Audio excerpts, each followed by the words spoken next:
This is attempt number 2. Number 2, and let me just check if everything is now working properly. I'm rolling my R very weirdly for funsies, basically. So, yeah. That's the idea. Not entirely sure how it's working. Okay, I hope this is okay now. Should be, at least. So. Oh dear. Okay.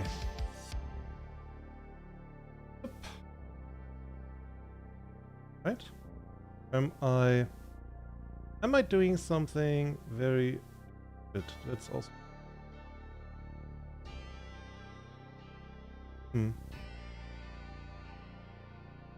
So, I'm fumbling around currently in OBS. I hope this is all correct, or I hope I don't have like black borders in places where they shouldn't be anymore.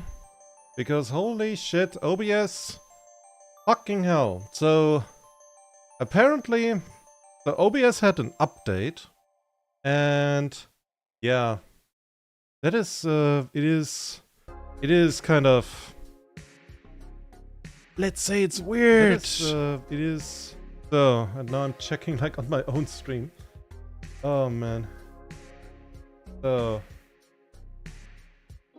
it has again a black border gotten somewhere. So I hope I can fix that somehow. My goodness gracious. So, how do you do? 1080p! Woohoo! Good. The thing is now, what is very annoying for me, let me just play around here a little bit with the with everything. It's what the fuck OBS. So, yeah, it is not working as it should.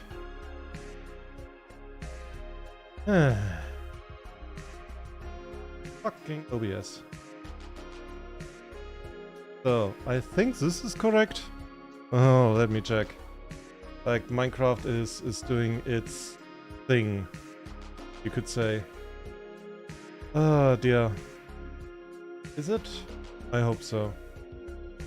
Yeah, I have a black bar now on the top of my stream. I have no idea how to fix that right now. I'm not going to fix it right now. Because fuck you, OBS. Holy shit. Way to waste time. So, how is it going? OBS is trying its darnest to not keep us going. It is really trying hard, you could say. Hey Crafter, though. Okay, now we are going to hurt, where was he? This guy? I actually missed, which I still believe is fake news.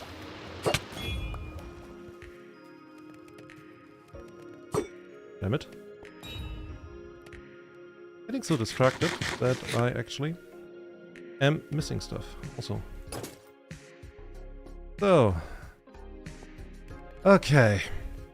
OBS sucks sometimes. Yeah, I had an update lately, and I think that update, for some reason, somehow made it so that I was streaming in 720p, and now I fumbled around with stuff.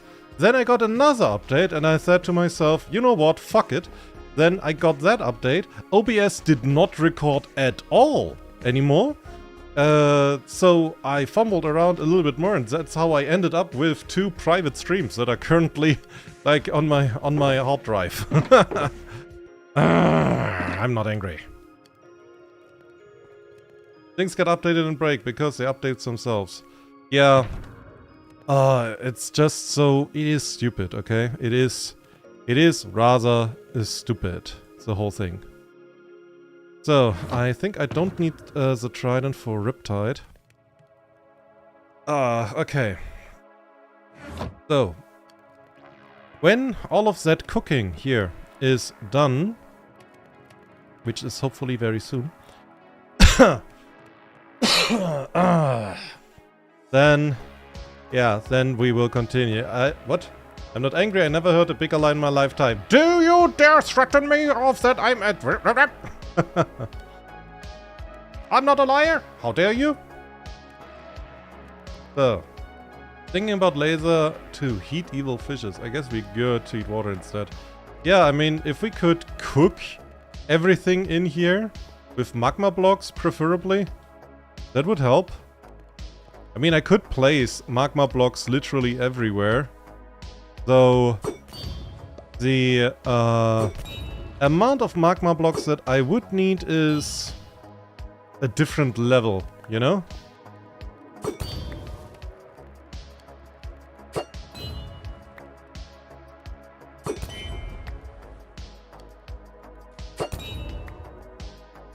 Oh, and the sun is going down. Okay. Now we have almost the sponges. Go down, son. I need to sleep. Move! Ah! Do you ever have that you are too skilled to go into the bed now? Now I lost enough skill. Because it's skill. It's clearly a skill issue for me. So, sponges. Here we go. Okay then. And we have enough dried kelp block to kill somebody with it. Okay, how dare you even looking at me, you asshole over there? So. Okay, though. We need to get this right up. What? One time, OBS for some reason swapped my mic to my default mic instead of the one I actually use. I got called it's muted on stream for the second time. Yeah. Stuff like that. I don't get it. I get, okay, oh, you're updating. Sometimes within an update, stuff breaks. It happens. Okay, I get it. I get you. But, holy shit, is nobody doing quality assessment control or something like that?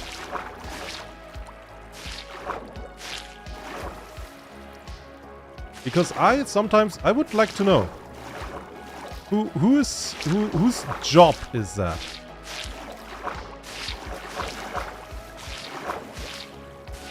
If there is somebody with that job. That is. Yeah, at least hire some testers. Yep.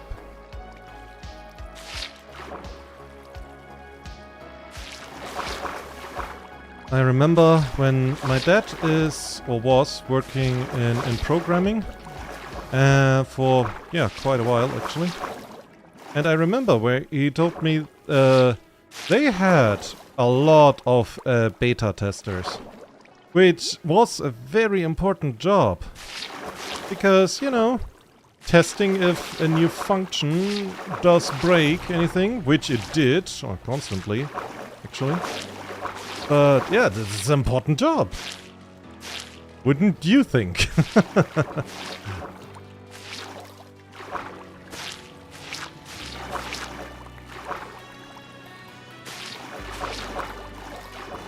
But apparently there are very smart people, and I say this with, for everybody who is unaware, I say this with a great deal of sarcasm.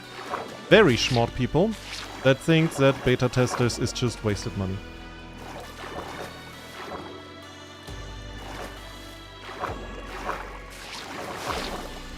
Ay.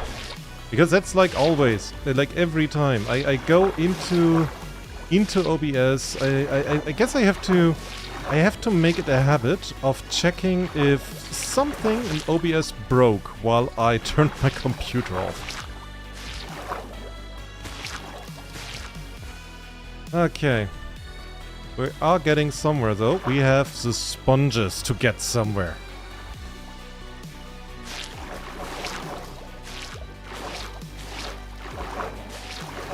So, but how are you guys doing?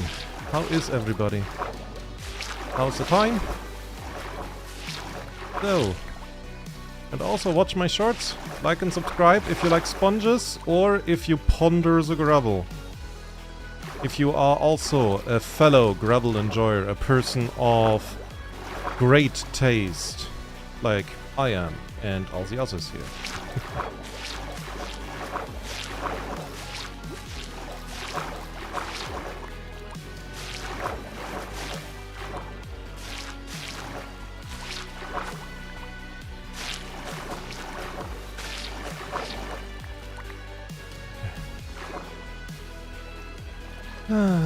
But testing stuff, optimization is overrated in modern tech corps, apparently.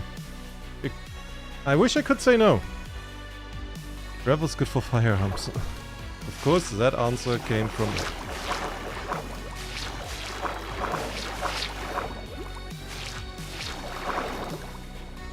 So, and the last stack of sponges for now.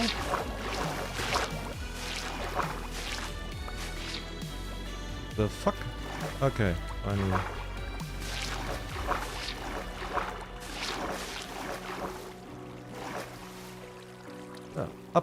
Up. I think we can go one row down. But yeah, with that amount of sponges we actually make good progress, I think.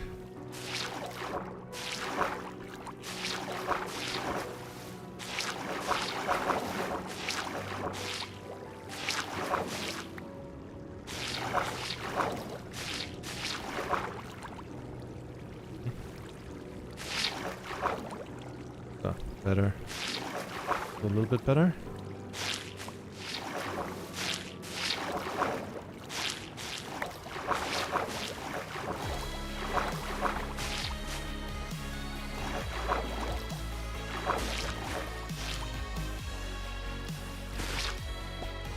Okay.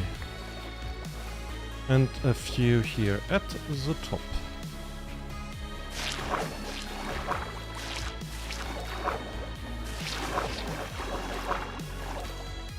Oh, that looks interesting.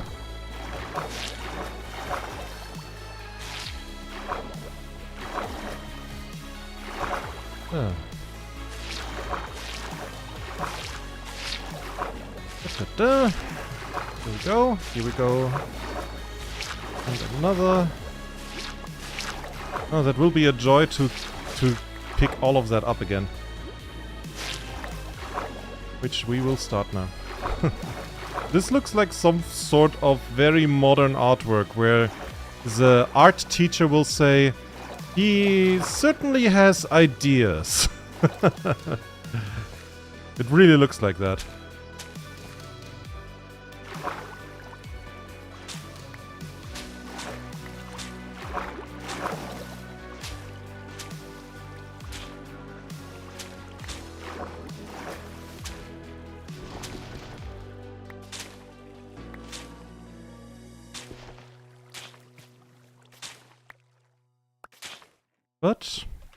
But I am right. Like, we got... how much? A third done? Pretty much immediately?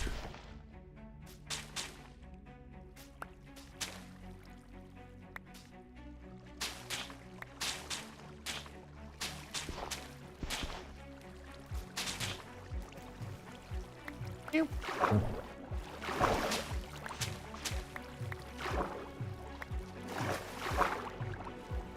Oh, you come here, you too. How the fuck did you two get there? Oh.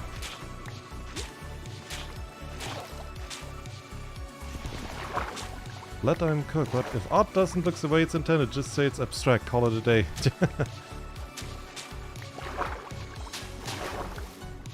Yeah, there's like a saying about modern art in Germany. Which goes, is that art or can it go into the trash?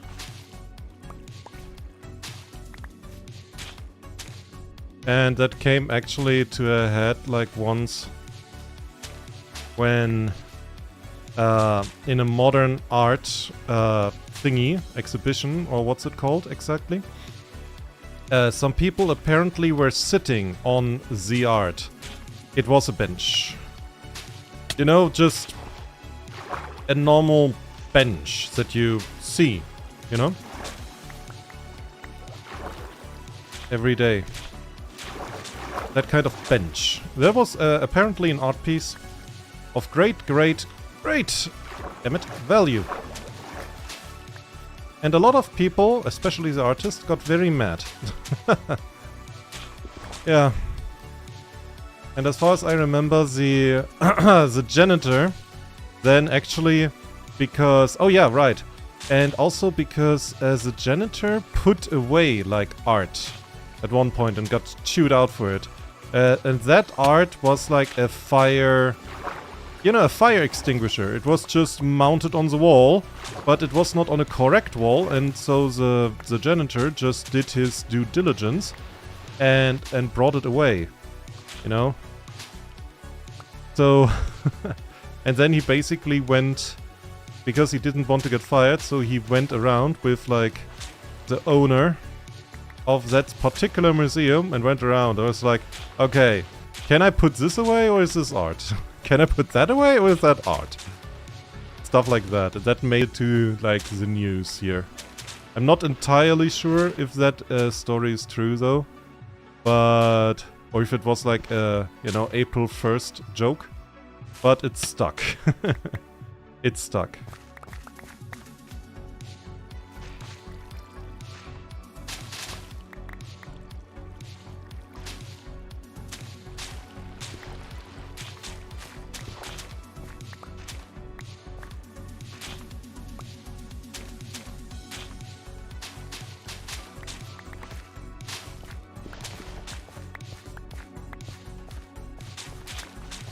Oh, let's see. We should end up with exactly 180 sponges. Let's hope we do.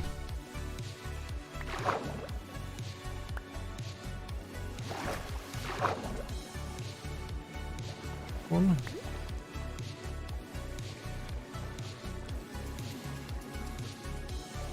How are we?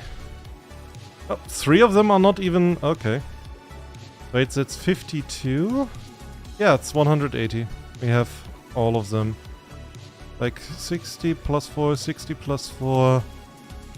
And 52. Yeah. Makes sense. Man, people could lose jobs that way. Yeah, they could. Probably did. So. But, yeah. 3 stacks of sponges. That's working. Just like the banana taped to a wall. Yeah. That thing is actually, for me personally, that is a sore spot. Because it was made by a guy who claimed, and I put that claim in exclamation marks. Did you see what I did there? Who claimed to use that banana to basically criticize modern art as it's currently in its current state. But it still sold it for a little fortune, honestly. So, not happy about it. People can just consider anything art nowadays. I'm gonna grab the nearest chair to me, sell it for a fortune. Now, let me tell you... Whoop. Let me tell you a little story if you wanna listen, okay? This is a little one. It's small, okay? Very small. So... And that little story has to do with modern art, so it's gonna get salty, yeah? Just fair warning beforehand.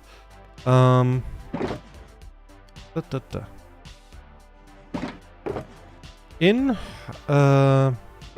art, you always have the danger, let's call it like that, the threat, maybe, that your art is getting used to wash money, yeah? Which is, of course, very illegal. But that happens, you know? You have rich people or even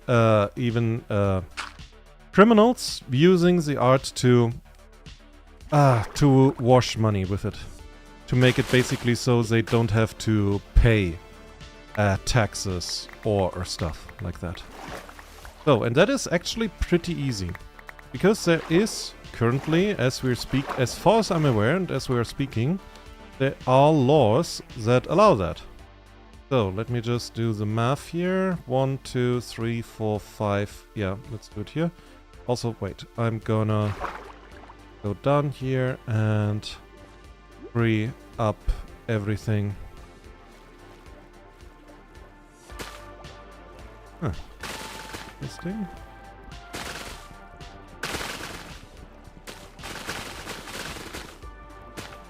And actually that is pretty easy. Now, let's do some math game with me, okay? And put your thinking hats on. I will do so too, okay? Let's say you're rich. Like, really rich. Rich, okay? And let's say you made really a lot of money this year alone. Let's say it's... let's say it's 10 million. And now you have to pay taxes. And you don't want to pay taxes, because in many countries, taxes are like... what? 30, 40, maybe even 50% of your income, which would be somewhat around 3 to 10 million. Okay? 3 to 5 million. Of course, you would still have 7 to 5 million left for you, and let that sink in, you know, that's a nice big number, really chunky, very good. But let's say you're greedy, extremely greedy. You don't want to pay that. So what do? Well, step number 1. You're looking for an artist in the modern arts who has kind of a name. You know, you need a little bit of a reputation. Not famous, but let's say a local celebrity in arts. And of course, that modern artist must have a very, let's say, very low opinion of laws and, well, quality and stuff like that. Now, you go and give that guy, let's say 20,000, okay? I mean, you gotta pay him for doing stuff, for doing art, and for shutting the fuck up. Important. Okay? Now, let's say you give him 20,000. Now you tell him, my dude, I need you to, let's say you have to, let's say for the math, okay? Let's say you have to pay 4 million in taxes. Let's just say that. You don't want to. Then you tell that guy, hey, I need a number of pictures. Basically 4 million divided by 8,000. And I will tell you soon why.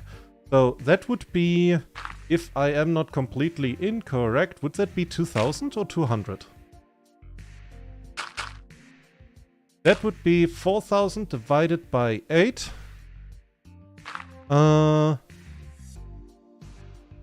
4,000 divided by 8 is... I'm too stupid to do math right now.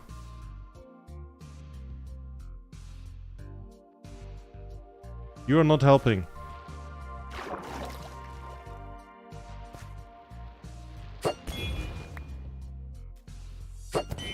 So. I don't know, I lost my thinking cap. Yeah, okay, 1 second. What is 4,000 divided by 8? I am fucking stupid. It is 500. It's 500. So, you tell that guy it's 500. Yeah, thank you. Thank you, Crafter. Yeah, I don't have like my little pocket math thingy. So, okay, now you pay that guy 20,000 to pay 500 pictures. It's not important what. Anything will suffice. A fucking line. You know? A fucking line is enough on the paper. You know, horizontal, vertical, diagonal, fat, small, doesn't matter. You just need 500 pictures of that sort. And of that quality. Yeah, just a line. Black line on white canvas. So, you get 500 of those. Good. Good for you. Now, you get somebody who is allowed to estimate modern art. A friend at best. You know, somebody who needs money and you are rich. Now you give that guy another 20 to 30,000. Okay?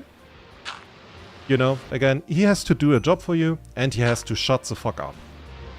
Then you tell him, hey, I got these 500 pictures from this very talented modern artist.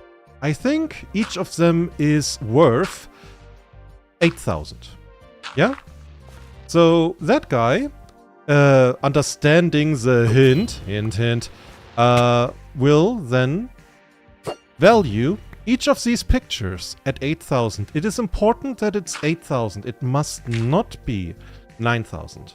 Everything 9,000 is reported to an international grading, and you cannot buy international grading. So 8,000. Okay? Now, because you are very nice, you're benevolent, you're friendly, you are... what? 3 lines, 5 lines, 8 lines cross, 7 previous. Yeah, stuff like that. Again, stuff like that. It's not important what. Fucking black lines on canvas. It's enough. So, in any case, now you take those 500 pictures and then you gift them to modern museums all over the US and Europe. Not, you know, not all of them into one museum, of course, you're not an idiot. But like a few in Germany, a few in France, a few in Spain, a few in Britain. You get the point, right? You gift them. So, they are now a tax write-off. And since each of them is valued at 8,000 a piece, and you have to pay 4 million, yeah, basically you end up with, hey, you should pay 4 million in taxes, but you have a tax write-off of 4 million. And you had to pay, you know, a spineless artist and a spineless accountant or measurer of quality of art. Well, a grand total of maybe 50,000, let's say 60 or 70,000, so that you are certain they shut up permanently, they not talk about it. Yeah, that is how you how you wash money, how you circumvent taxes. Legally, by the way. It's amoral, absolutely, but it is also absolutely legal. And if you want to know why I specifically chose the example of fucking black lines on fucking white canvas, then take a wild fucking guess why. Just do take a guess. What's the... Hi. The fuck are you doing here? You have sand for me or red tulip wines, bucket of pufferfish. Well, thanks, my guy. Thanks.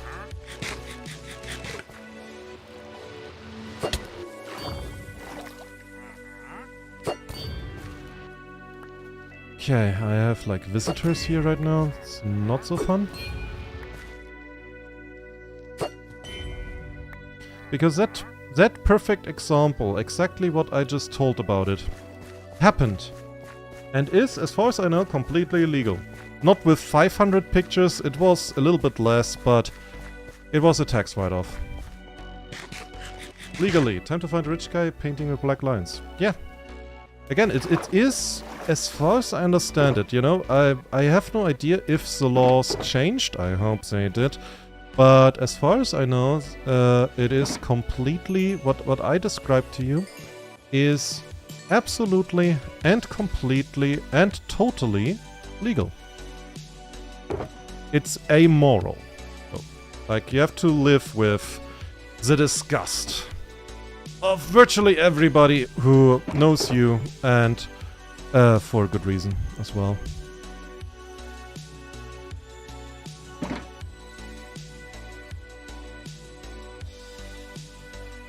So, Let's bring in some more stuff to dry with. Good night. How many steps? Why not just make corruption a cornerstone? Well, it is corruption, just with few extra steps. But yeah, again, it is... Yeah, this is... I was surprised as well that this is apparently... God fucking damn it, legal.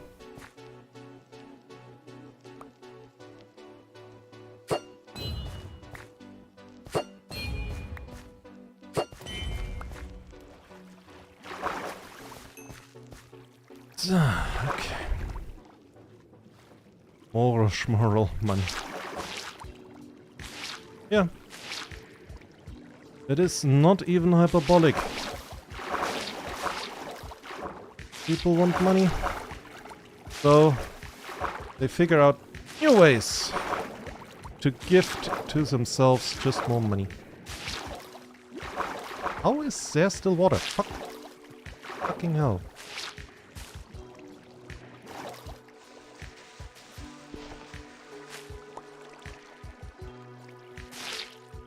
Finally.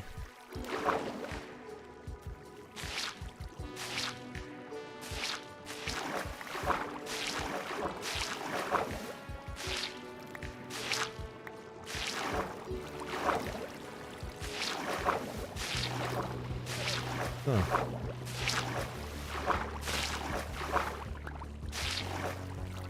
Hey, oh, leads. Thank you. Well, I guess you stay here now. At least for a while.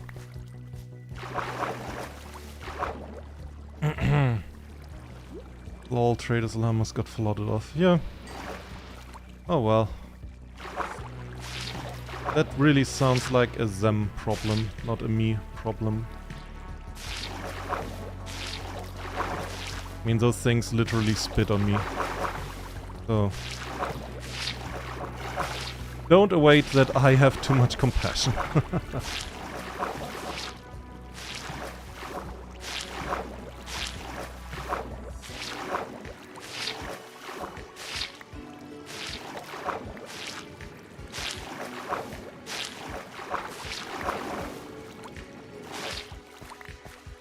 So. Anyways, I made a language consisting of different variations of the letter E. As a meme? I mean, there are a lot of E's. E.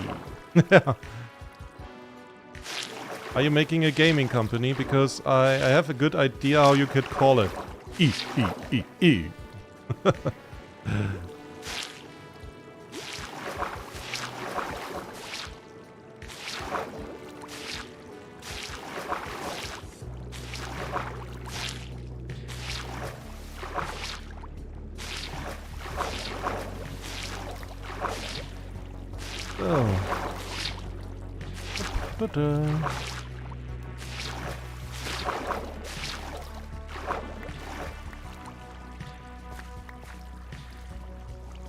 Was very bored one day. I said, you know what would be cool? E as a language. And I on it. Now that the trader llamas are not allowed in this workplace, are you sure you've put up construction barriers? I'm pretty sure I didn't.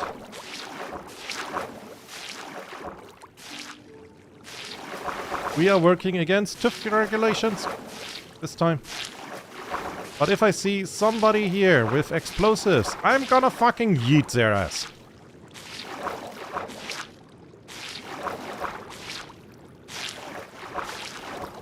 They will fly away like Team Rocket. I can tell you that much.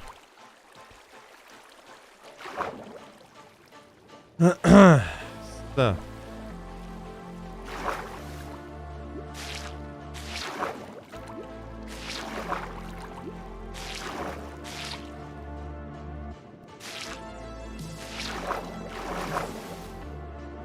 Oh, up.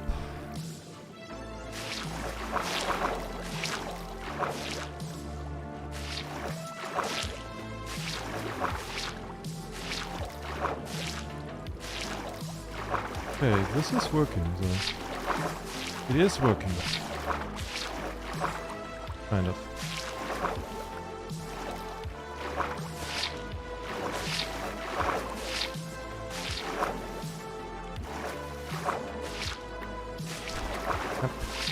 Killer hemp.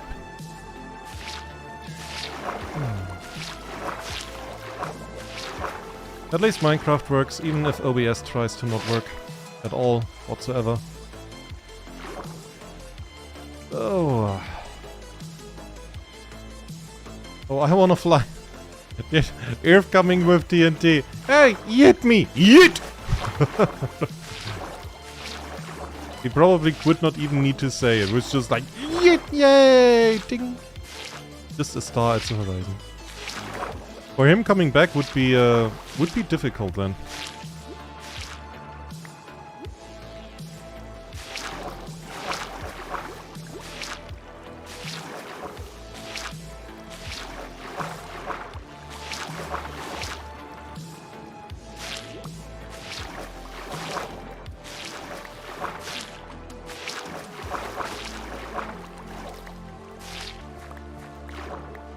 Oh, blink.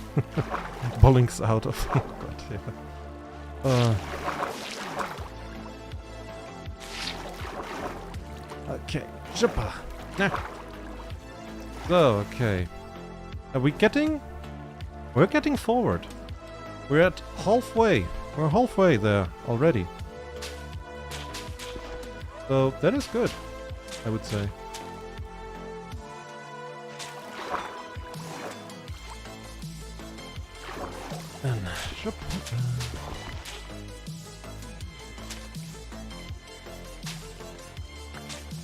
And a little bit of parkour training. That comes in handy as well. I will probably need it someday. Parkour fail.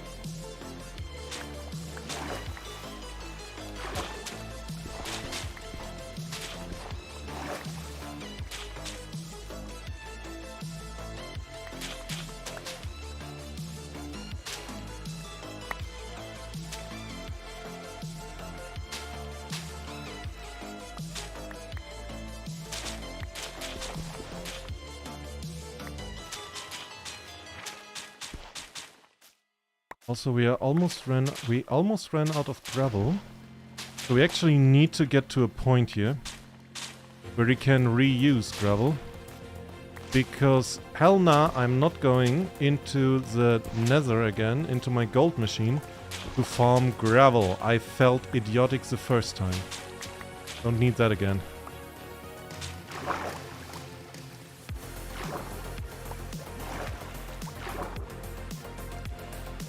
Oh.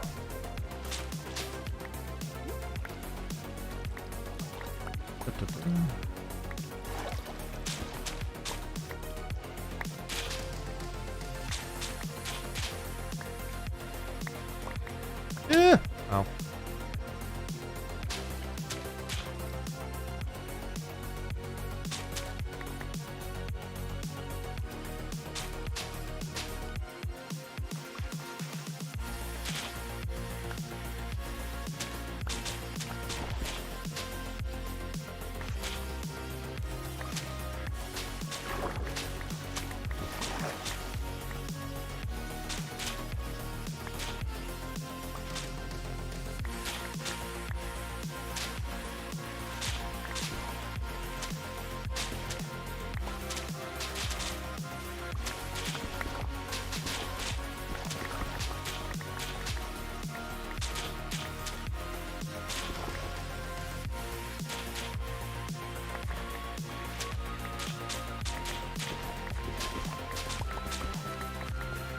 Everything. Oh, it's Crafter. Have a good one. Short visit. But I guess busy guy. So. Okay, how are we looking? That. Plus 3. Yep, we have everything. Good. And I think we can also start tearing down the first part of the gravel wall. So that's good as well. So how are things looking here? Fantastic! Oh, we're on time! Good, good, good, good.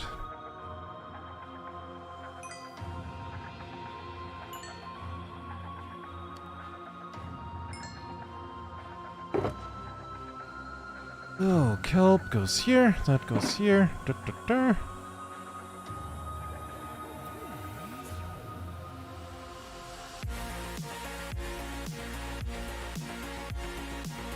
Nice.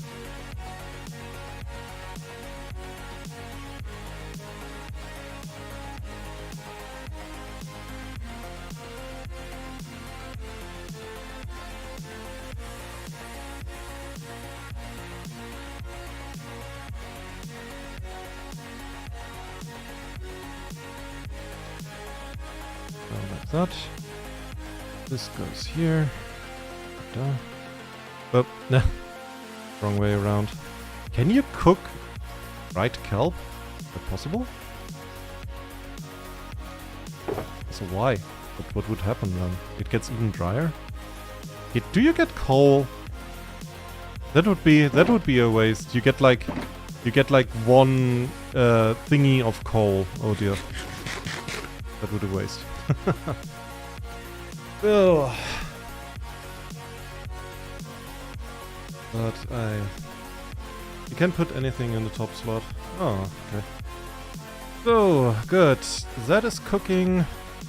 There's our shovel. That is called Netherite shovel. I have really a good name for that. I didn't. So, well done. So, anything down here? Except the llamas? No? Good.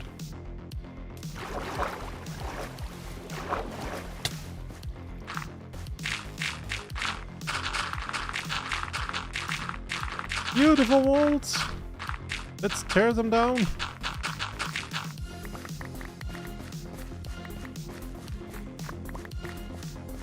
Oh, I have to watch out at one point on our inventory.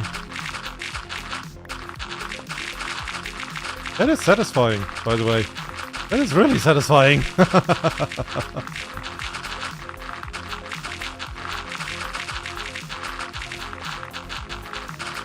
Oh, what a sound! Yay!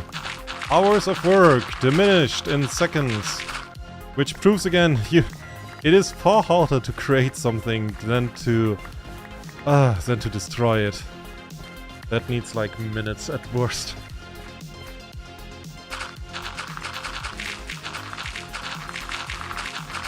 And I have a really good idea. I think it's a good idea, rather, on what to do with the temple, like what to design around it. It will have a sort of jungle theme, I think, and fossils. You know, temple and everything. I think I want to make it look wild and beautiful and overgrown, but also wild. I think that would look awesome.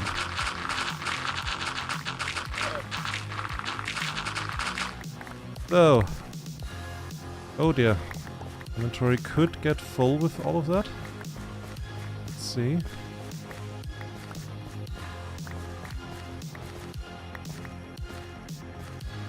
So, destroying what? Can confirm, it's really hard to create, but destroy explosion, really easy. Oh, of course. I guess I should have known that that was like an easy dab. Yes, is that what the kids say nowadays? Easy dab? I wouldn't know. I'm old.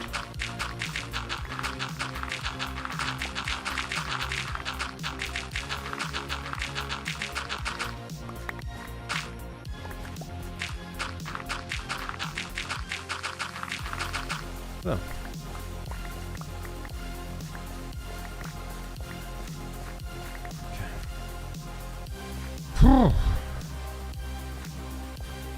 Good. It is looking... Also, that looks fucking intimidating. Just imagine like a maze with these kinds of dimensions and everything. Remember, there are 5 hierarchy levels of construction safety protocols. No. Also, by the way, I'm TÜV certified in chemical safety. I have no idea how it is in construction safety. I have to get certified there. So that stuff is cooking. Okay. And this is... This should be... Right. Right. So.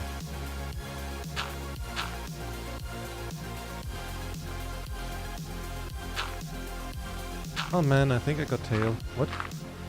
The first level of avoiding accidents is to avoid work entirely. If, well... I want to finish the warehouse eventually. Which means I want to finish this part eventually. Because when I have finished the warehouse, I can finish the dwarven village. Which means I can finally go back and work on my library. Don't ask, it makes no sense.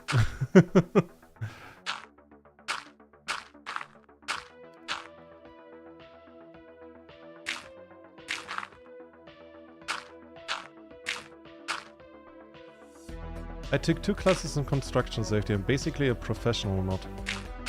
Okay. I believe you. Completely. And I trust you. With all of your knowledge you have acquired. Oh, bonk.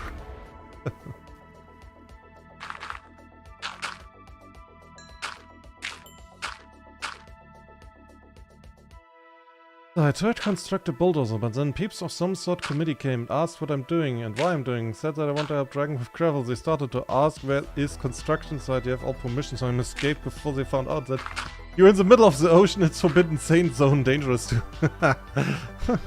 I mean, you could have just asked them, it's over there!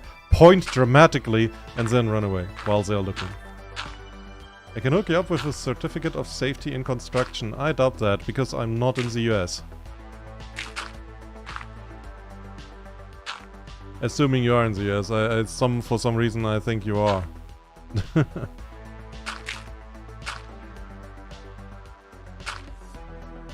Also, by the way, if you are in the US, I mean, you can OSHA certificate me, but I don't really want to be OSHA certificated. Because OSHA is... I mean, it's something... Nah, bro, I'm East.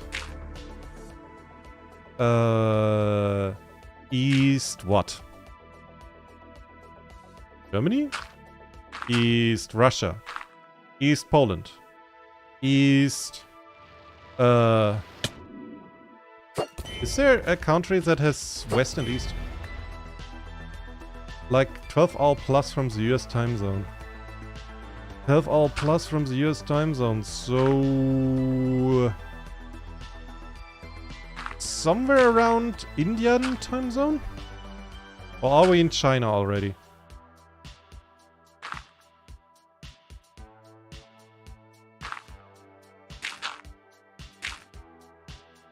Where's the opposite time zone of the US? Should be somewhat around India or China or so. Around me. Could be. No, I think like... I mean, US has several time zones, so it's hard to say.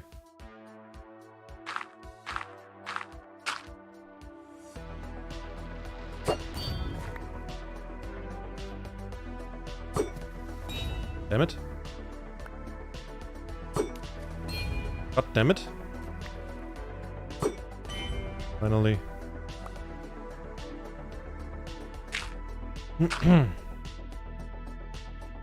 Like, where is...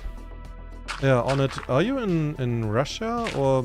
Well, in middle to west Russia? But that would not be east. I mean, that would be west from Russian perspective.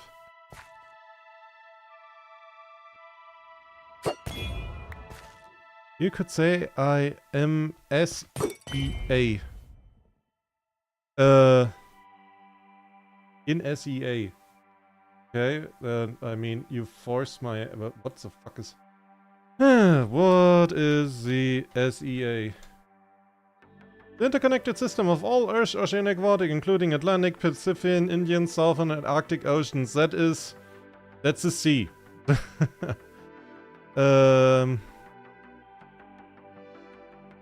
Let's see, what is S.E.A. It's still the sea. Okay.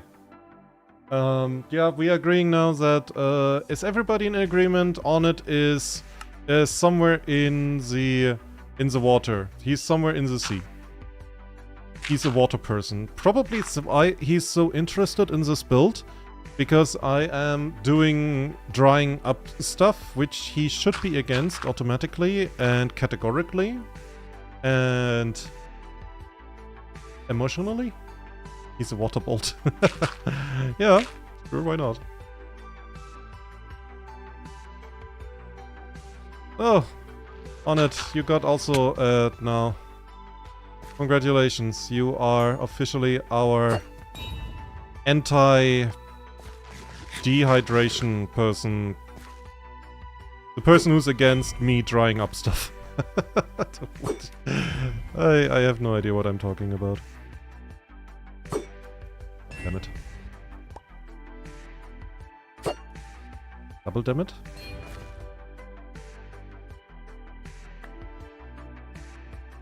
Okay, fuck it. And hit those guys. Oh, but yeah, I assume like he's in... I'm in C. Like, yeah. I thought like SEA, that is some sort of conglomerate of nations that I've never heard about. But I guess he's just... yeah. Just a water person. He's from the water tribe.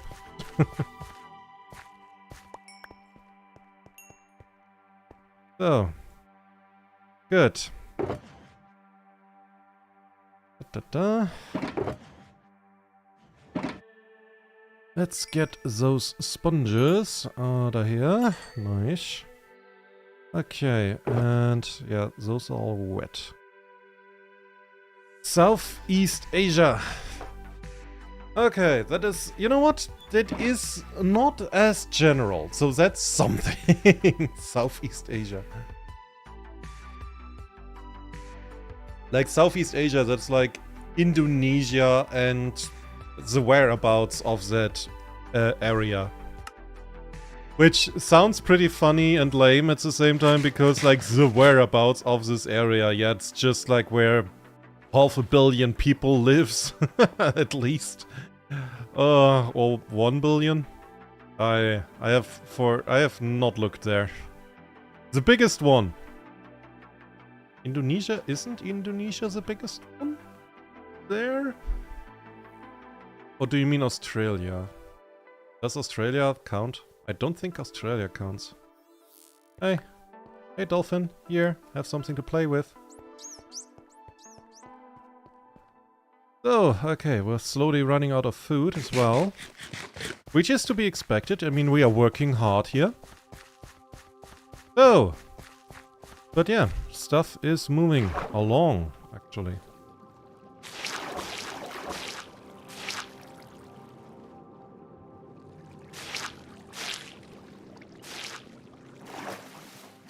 Well then.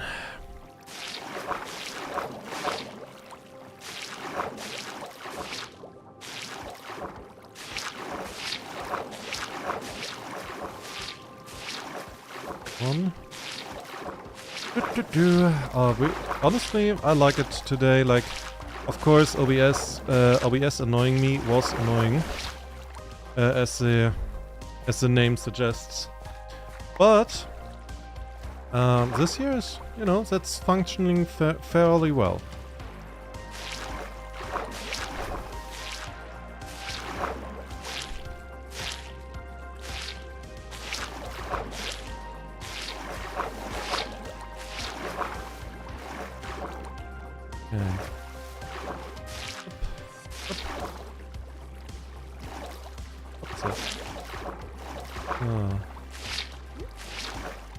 Southeast Asia.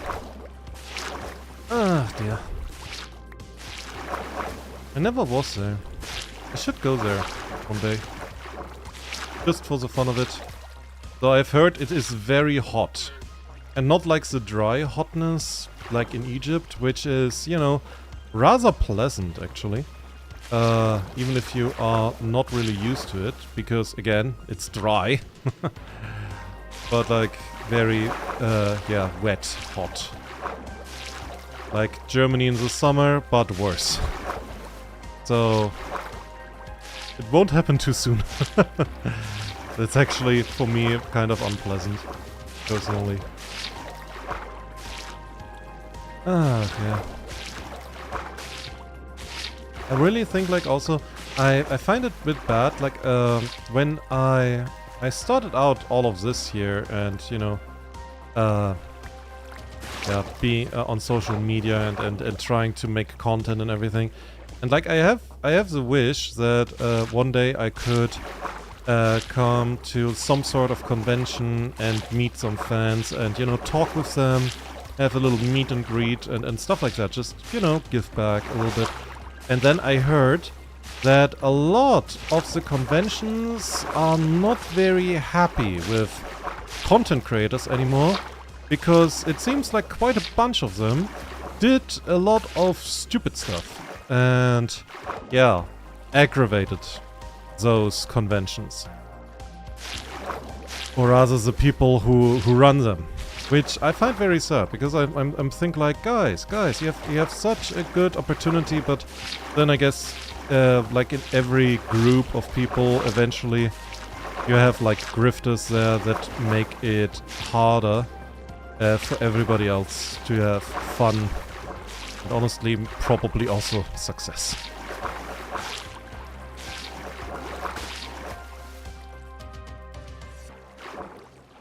Heat and humidity is all that I have here. That is great to hear! He said in this very positive tone that very much tells you that he dislikes the very idea of it.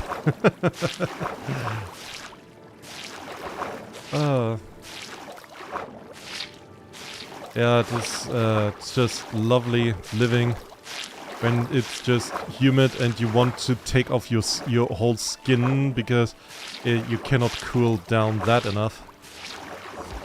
Or that you think about, hey, I know I cannot live in my freezer, but but I could try. I guess like one thing that you should link into is how they liquefy air, like literally. There's like a system, I have no fucking clue how that's called in English, but that actually works fantastically. And if you can somehow build something or can get a machine that resembles that, not even professionally, but you know, somewhat, it just needs to work. You could cool down like a lot of stuff, quite extremely actually. And you just need, well, the setup for it. Liquefy air, yes. There's a principle by which you can liquefy or cool down gases to a point that they become liquids. And that is, like, there's universally one acknowledged one. So I explain it roughly. Again, there is a special build for it. Something with cooling and pressure. No, yes and no, it is mostly pressure. So basically, you put, you press onto, like you put some gases, like air for example, in a pressurized system and bring up a lot of pressure actually, like several bar, right? Or several atmospheres. It's necessary.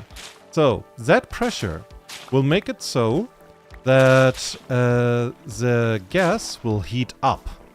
Then you will just have like a line where this gas goes along, that pressured gas, and where it can cool down a bit. It does not need to be much, just, you know, a bit on room temperature. And then you depressurize it, which makes it cool down again. And that is one of the most effective and most powerful ways to cool pretty much anything, right? And that is what's used, like if you use that with high pressure, high effectivity, you can literally make air, like the different gases of air, liquids. That is literally possible. It's not even like that hard. And if you could get like such a setup somewhat running, yeah, you can cool down your place massively, honestly. E. Oh god. E is back.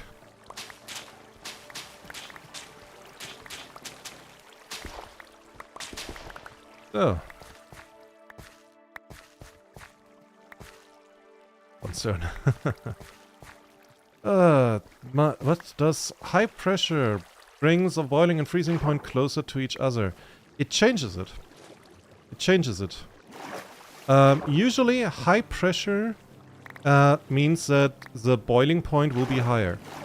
As an example, yeah, just take Earth. And I don't mean Earth right here, I mean Earth, the atmosphere.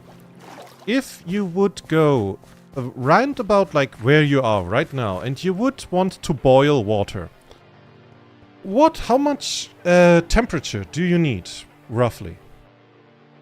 Just answer, you know? I just want to know if you have like a basic understanding of chemistry there. So, Oh. Don't take me for pressure. Not too much at least. Oh, nobody's pressuring you. You're fine, Earth.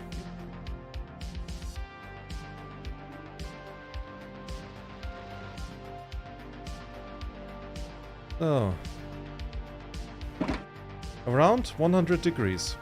Yeah. If you are exactly at 1 atmosphere, which honestly not a lot of places on Earth are, it would be exactly 100 degrees Celsius, right?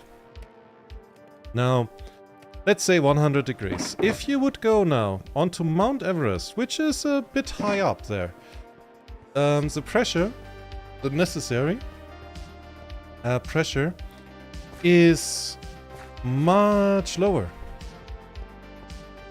Like, the necessary pressure, what I'm saying, the necessary temperature, it is around 80. And the funny part is, I think it's around 80, it might be wrong though. I didn't do that for a while. Rob, sorry, I'm busy for a moment. I have to fuck up a few fishes here. Fuck. Pressure lower, so yeah, lower boiling point. Exactly.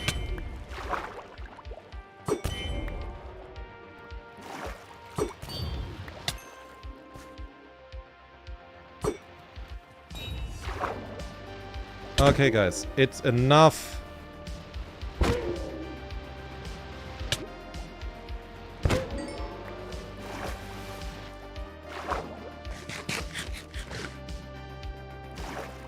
If I remember my high school education, what's high school?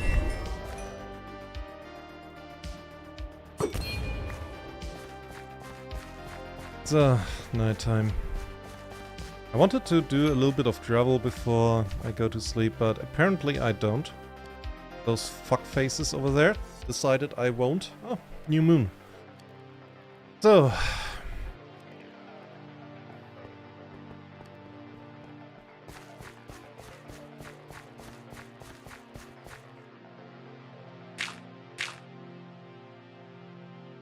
School that is high on a mountain. So, but yeah. And basically, the lower the pressure, the more easy stuff cooks. And water, for example, like if you would go onto the vacuum, I don't know exactly what happens in the vacuum with water, but I'm pretty sure it would boil or become a gas very easily. You know?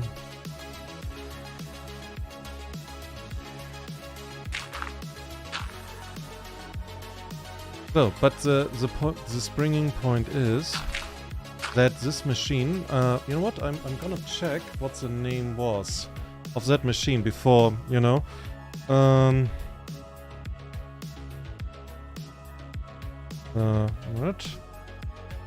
what that method is called. That's a so-called Joule-Thomson effect. So,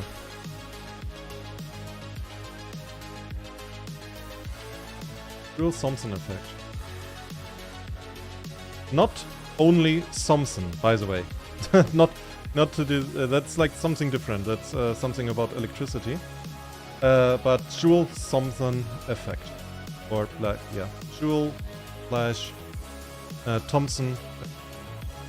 There you should find it. And an explanation for it. And basically, to build this kind of a setup, I mean, you need to know a little bit about metalworking, you know? But if you can do that in... Yeah. Whoop. Second. Chill. Damn it. If you can do that and use that effect, you can cool down areas pretty effectively. Vacuuming water means lowering the pressure. That is... yeah. That's a point.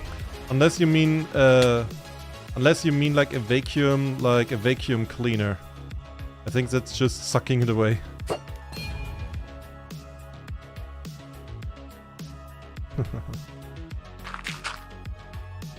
Science. Science is fun.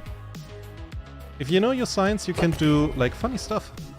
Then you can cook things and boil things and have green flames. By the way, if you find ever copper, you know, copper powder, I don't mean like copper metal, but like really copper.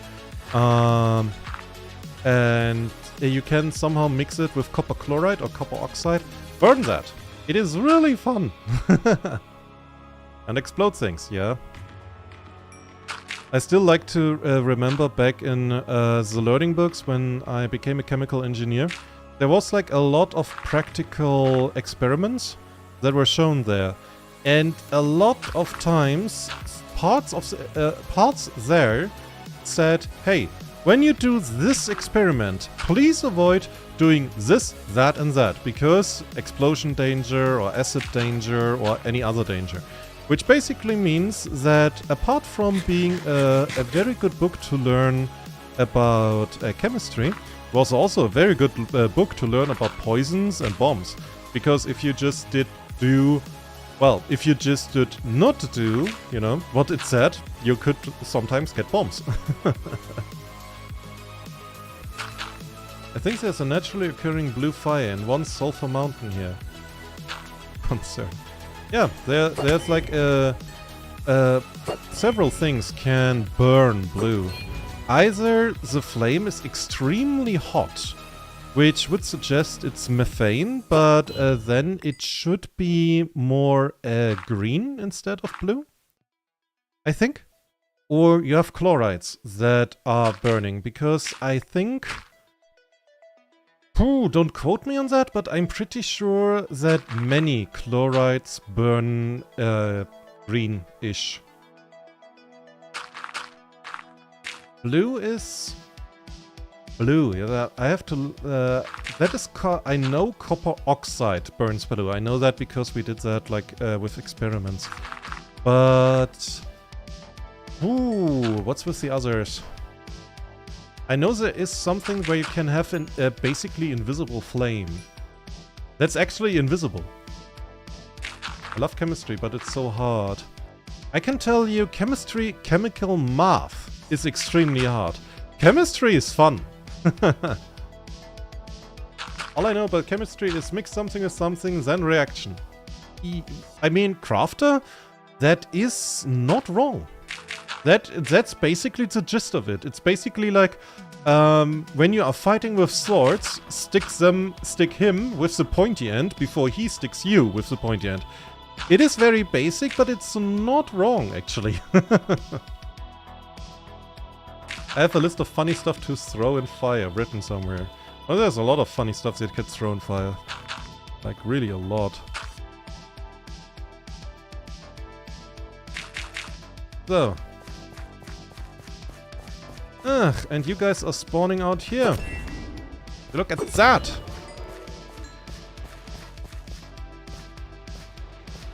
Is a smart crafting table? Yeah, is TNT on one of those lists? Of course it is. What do you think of Earth, huh? He's a bolt of quality. He knows what he wants. And what he wants is explosions. So. Is steak on the list that you can put on fire? I know it's TNT is not on your list because you know it's fun to light on fire without the list. I mean, Earth, really? Did not put it on the list? Now I'm disappointed. What the hell?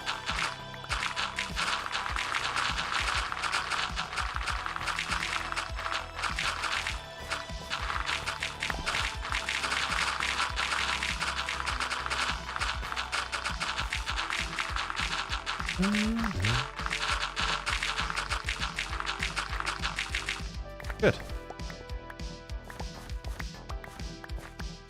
Here is all the gravel. We are moving forward. Forward. Oh, forward. We are moving so forward. Forward, not moving we.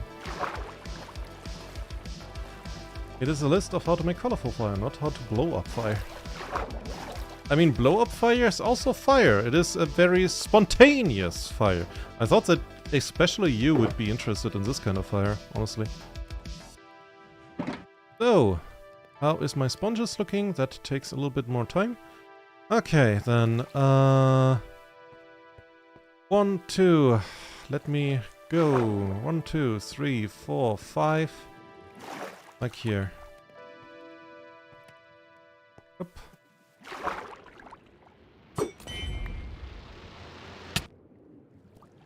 Where is my fucking... Thank you. Oh. Okay. Zhup.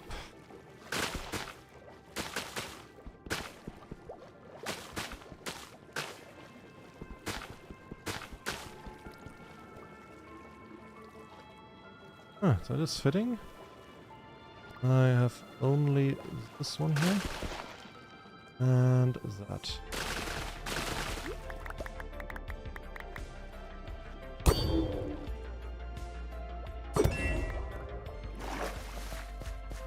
Okay.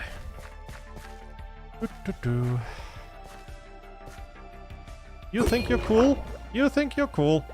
Just looking at me? Like that? Giving me the evil eye, literally?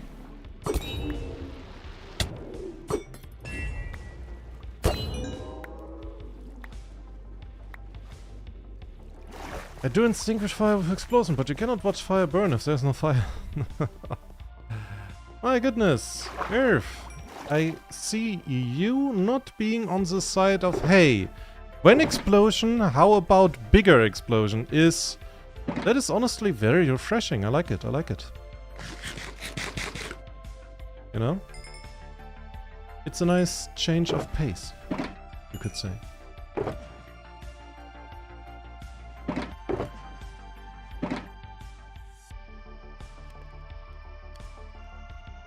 So, what if we nuke space? I assume space will nuke us back. Honestly, I'm not sure what happens, like, if you would activate a nuke in space. Pretty sure, though, it will not be what you think it will be. I mean, it's the same thing with explosions. When you watch Star Wars next time, or Star Trek, or... anything space related, yeah? You have to remember that usually things in space do not burn. So it will be a little bit, yeah, different than what you're expecting. So we have the sponges, sun is going down, I'm not going down there yet, but we are making very fast progress. You know, we're much faster than I thought we would be. So we are halfway done, we need like 2 goes again with the sponges, I think. I don't think we need only 1, that would be too good. And then we can turn the rest of the wall over here. So yeah. I think like if we keep this up, we can dry up half of this thing in this stream. That would be good. We, the human species, have already nuked space. Space is not cold or hot, since there's nothing. Space The basics of nothing is cold and empty. Space is currently cold because it has cooled down over time quite significantly. And with over time, I mean since like the universe began and everything. That was the thing, you know, when the universe began, we all were sitting there, we having like a good time, and suddenly, boom! Suddenly, space-time expansion. Holy shit! Suddenly, I had to watch out for stuff because I was getting older and shit like that. You know that timeless time or a timeless space has its values because if there's no time, you're never too late. You know? I mean, I had to talk when I was going to somebody, you know, and they were telling me, Ozzy, you're too late. And I'm telling him, time doesn't matter. I'm never too late. I'm on time. And they told me, oh yeah, fuck, you're right. And then they invented time, and then they told me, Ozzy, you're too late. No, I'm not. And he pointed at the clock. Yes, you are. Fuck that.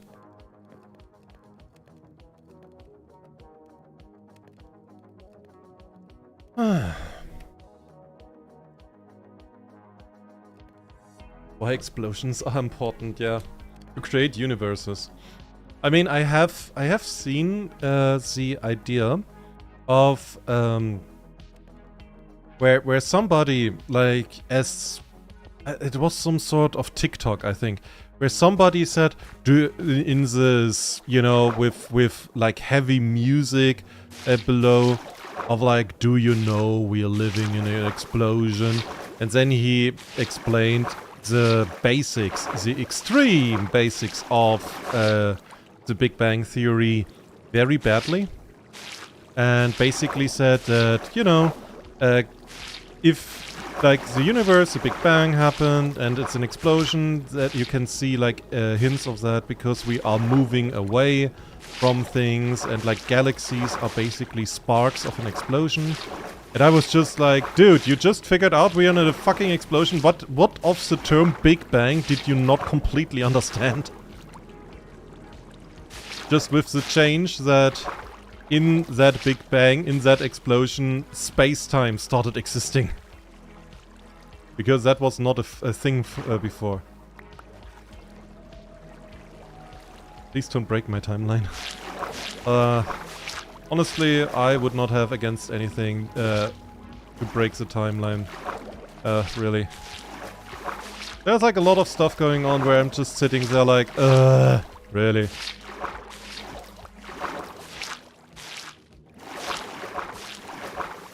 I would love a timeline where OBS just works. Or where Bethesda is releasing the Elder Scrolls 6 while I'm still here.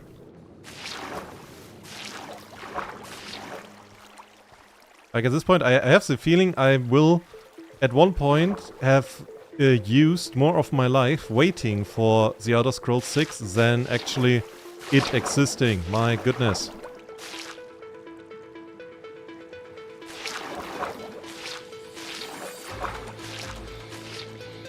No.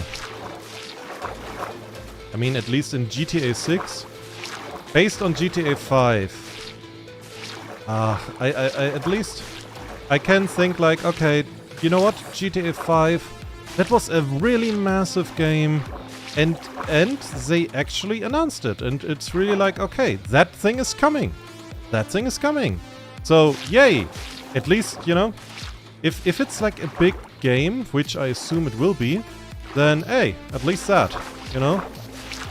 Fine. But like with Bethesda, I have no idea, like how many years it's ago that they announced the Elder Scrolls 6 with that 10-second video where they just wrote the Elder Scrolls over a panorama shot. It's just like, how long is that ago? So, bye Crafter. Have a good one. When can I get Silk Song? When Cobalt Core 2? When I can get Silk Song? What is Silk Song? The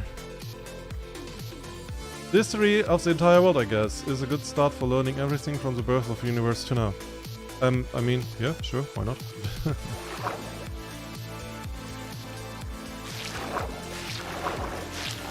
So, and what? I don't want to fight a big dreadnought, find a culprit. Is that a Cobalt Core reference? Or evil rigs? Pirate rigs? Or whatever she's now actually called?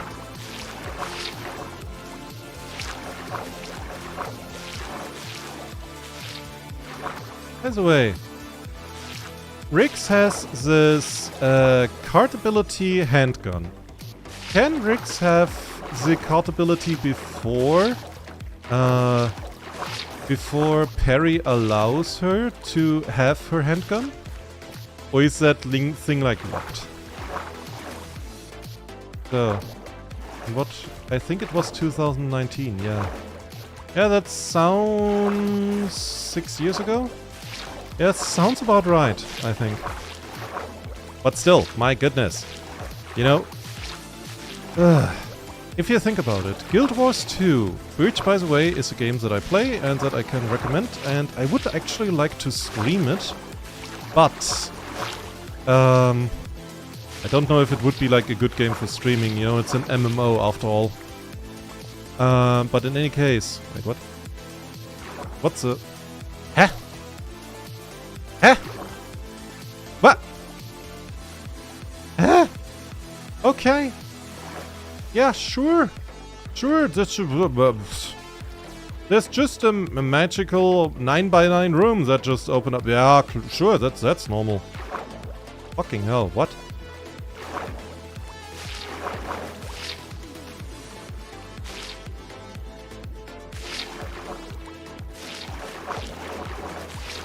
But yeah, like Guild Wars 2, the original game, which already is massive, took 5 years development, as far as I know. Okay, so 6 years. If we can believe that they actually spent 6 years in development, better hope that game will be really fucking huge.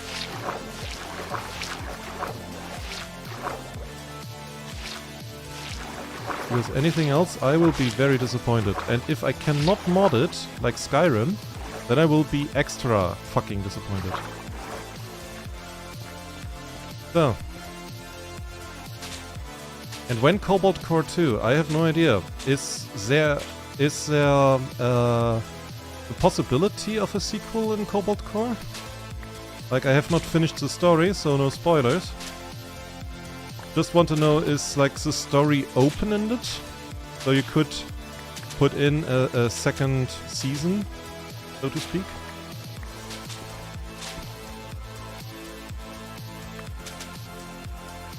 Oh, fuck.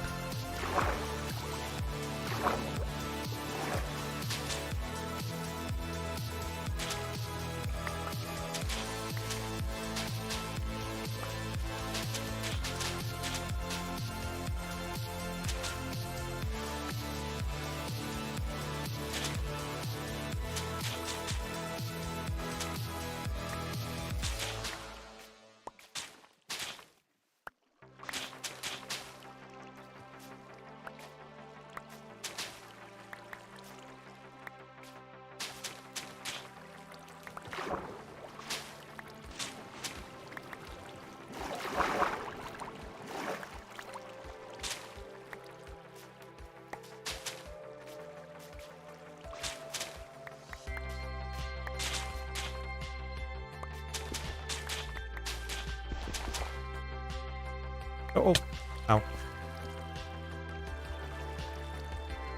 Was even before. But any case. Is there like a game that you're looking forward? Also, by the way, if you're watching the stream after the fact, please like and subscribe. And tell me what game you're looking forward that is coming out, or not ever coming out, depending on depending on how long you're waiting for it. I guess I will be waiting for a proper Halo 4 for the rest of my life.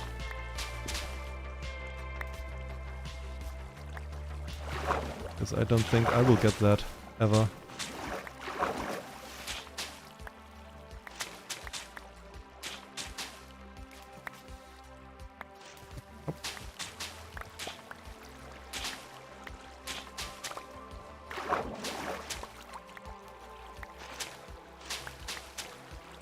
A Halo where you can play Sangheili again, the elites.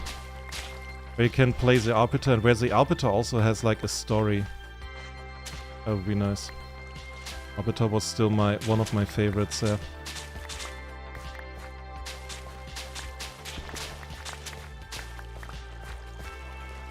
How the fuck? Oh. Oh.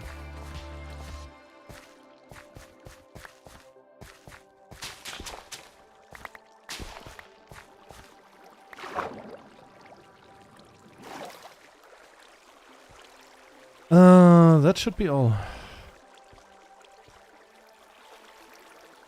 Right? Or did I miss any?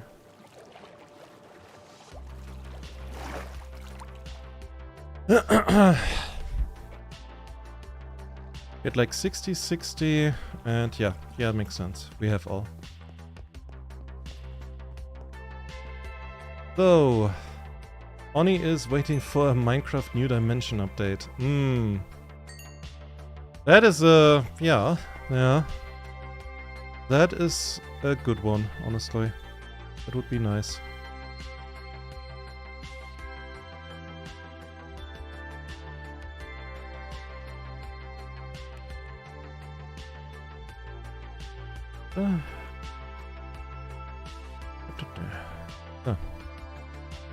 Okay.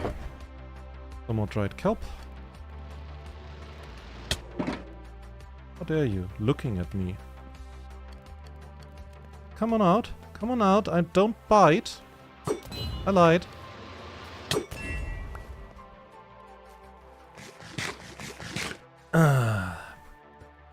So.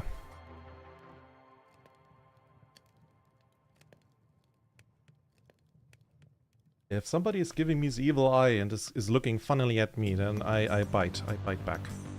I bite back very aggressively. So. Okay, but... yeah. We're getting there. This will be our way up. Good.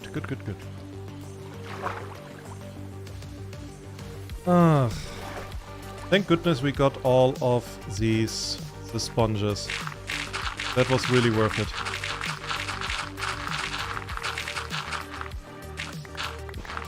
So, satisfaction incoming. Yep.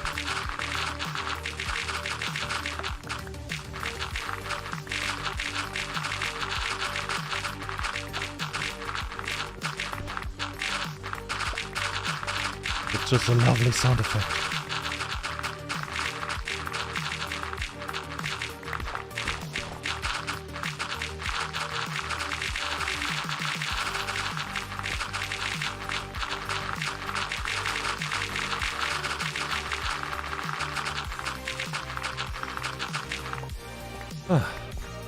That felt good.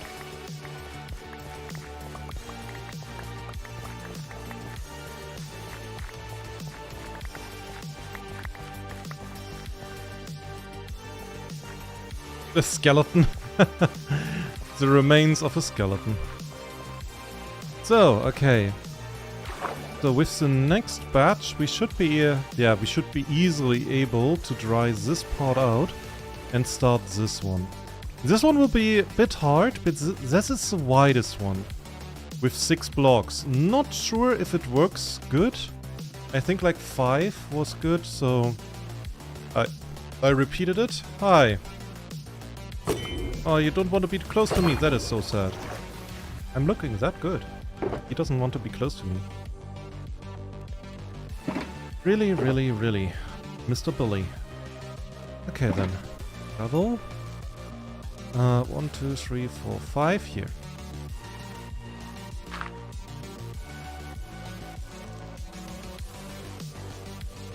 But what do you think? Like, if Minecraft would get a new dimension, what would it be?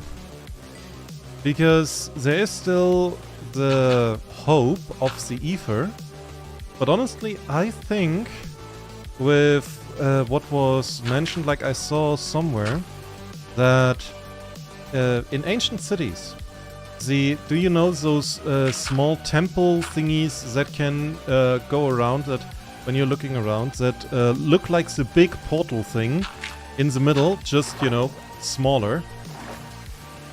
Yeah. Those things are mentioned in the code as small portals. So, and my hope is that there will be actually, you know, a way to open the portal in the ancient city. And that we get like a proper, yeah, silent dimension, deep dark dimension. Probably an entirely new concept of dimension and world. The end dimension says for itself. Yeah, but again, like the end is... I don't like the idea that that's it, you know? That you have the overworld, the nether, the end, because you have to just look around a bit and you find very easily mods that have really many very cool dimensions with very cool concepts. And I think, yeah, you could put, yeah, Minecraft with a little nice dimension update. I would not say no. There was a leak for a new Minecraft game, the sequel to Minecraft Dungeons. Okay, nice. I never played it, but hey, whoever played it and liked it, good for you guys.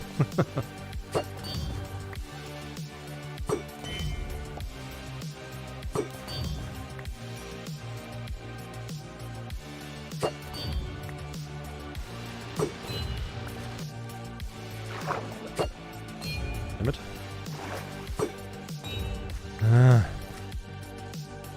Hold still. Thank you.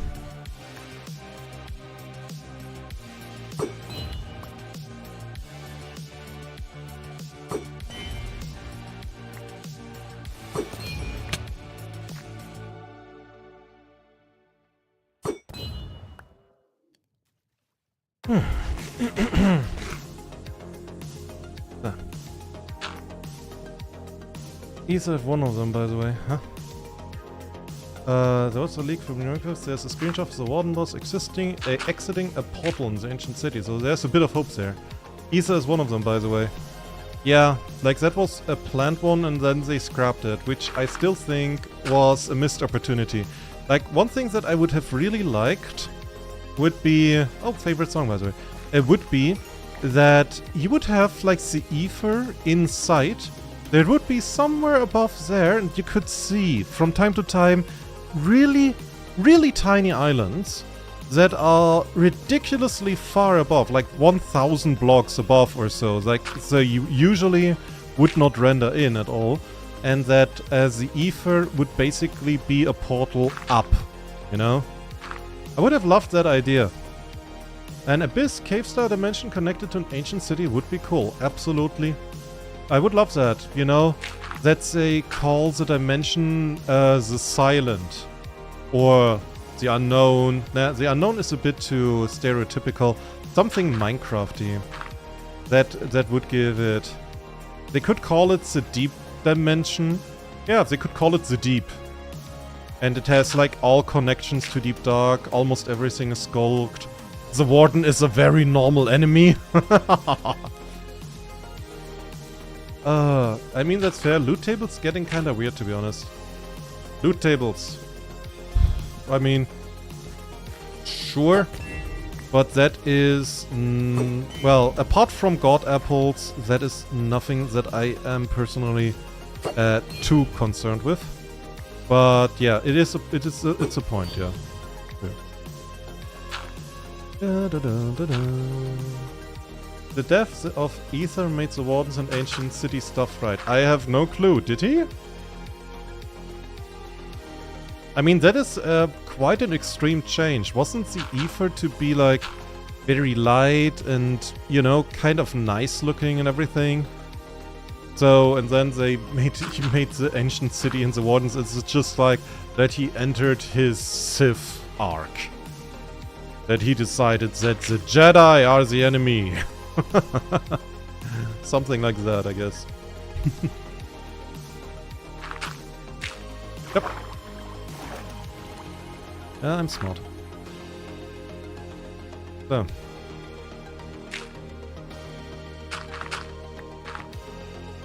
Da, da, da, da, da. Da, da, da, da, da. What you said reminds me of one game, Conquest of Elysium. It has ground level and there's sky and heaven above and underground and hell down. I mean, yeah, sure. I have not played Conquest of Elysium, like, that does not ring a bell at least. But yeah, I think I find this idea very charming. You know, you could have this sky level, ether level, whatever you want to call it, Elysium level, high above the world, somewhere up there, so far above that like big islands are basically dots, okay? And those islands are far in between. You know, like in the end, but you know, much, much further away from each other. And I would love that. And you would basically just say, okay, that is part of the skybox, you know? Like it, you would render it in, but just part of the skybox.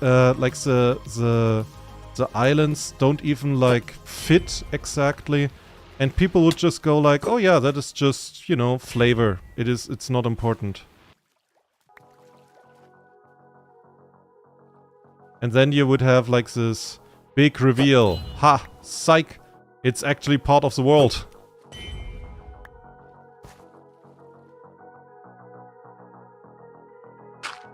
The niche strategy game. I get known of it accidentally. And it has kobolds. I mean, that's immediately a point for it, right? That's immediately good. Wait, what? Oh, it's not yet night. Just raining.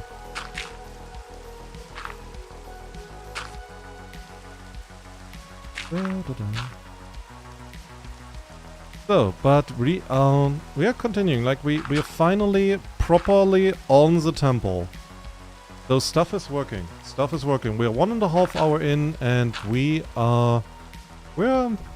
approaching stuff. Ouch.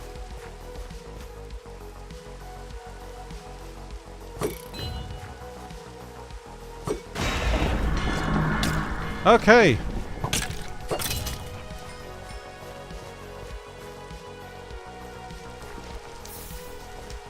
That is not good. Night. There's a bow in my hand. I mean an arrow. Ouch.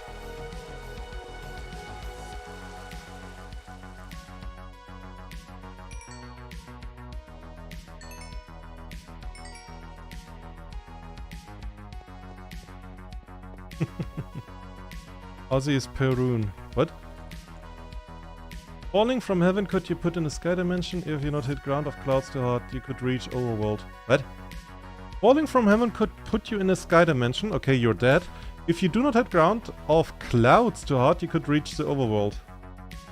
The ground of the clouds. I could hit the clouds. Eh?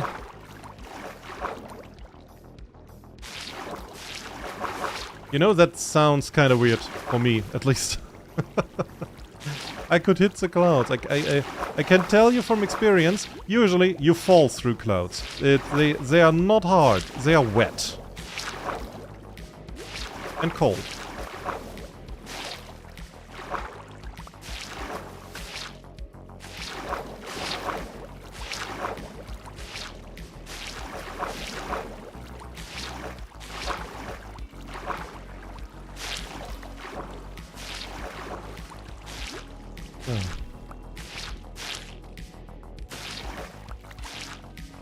You can hit the ground, the clouds too hard. I had to read that several times because it was just like not making sense in my brain. Brain was just like, nah. I don't understand that. Duh.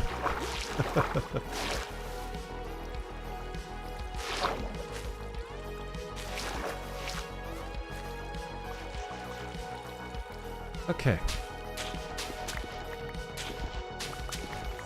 So, that is done. Very good.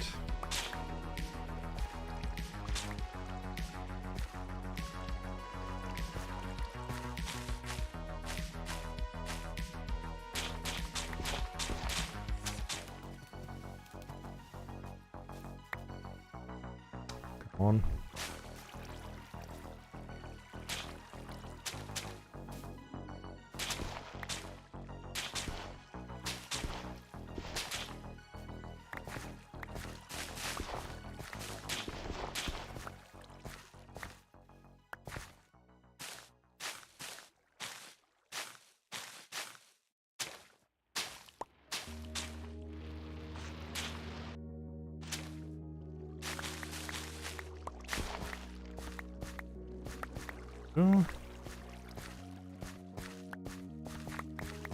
You know, cloud blocks, they like maybe vanish if you stand on them, you know? But to be honest, Conquest from Elysium 2, there was castles in clouds. Okay. I mean, if I can believe it in Guild Wars, then I can believe it here too. I guess.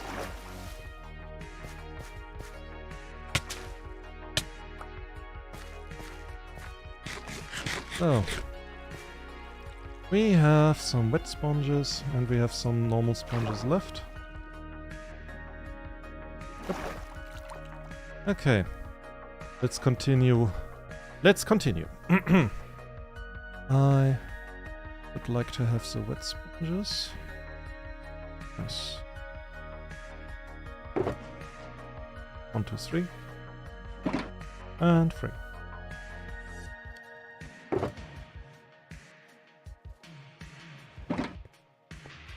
Okay then. The next compartment. And then this one is the first one where we are basically at the temple. Right? Yeah, kind of. There's bones there floating around. Oh! And those guys who don't like fun and dryness are here too. Yay. Ah yeah, here's the temple.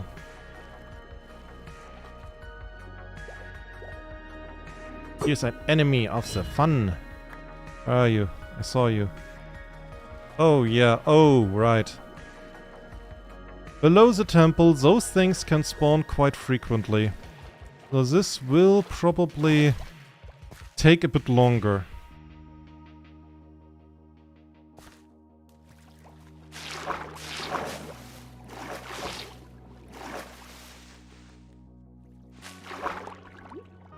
Okay, then let's see if we can do it.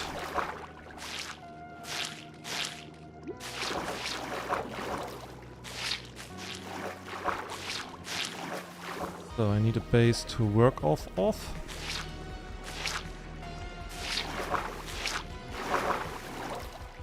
And yeah, the water source blocks in the middle just stay. They refuse to leave.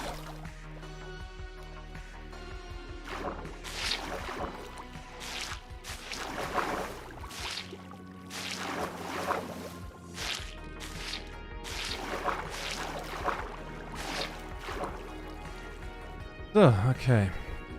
Now I think we can go down.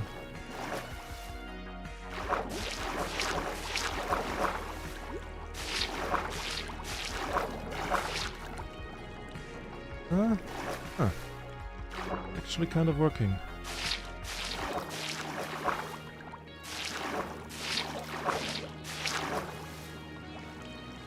Or not. This would take longer than usual. Yeah. Ah, that was too wide. That was too wide. I think 5 is pretty much optimal. But I made 6 out of it.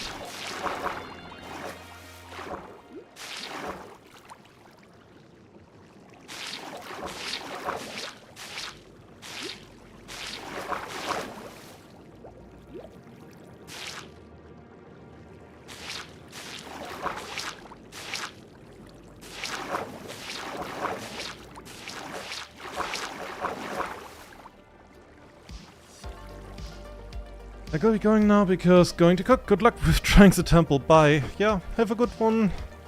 But good luck with cooking. Don't explode. And if Earth gives you a tip was cooking, if it involves gunpowder, he's lying. Okay? Don't believe him.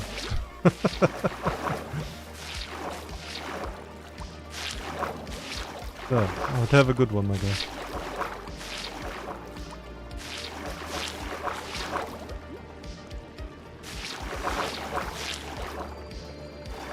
Okay, we are getting somewhere, slowly but surely. Yes.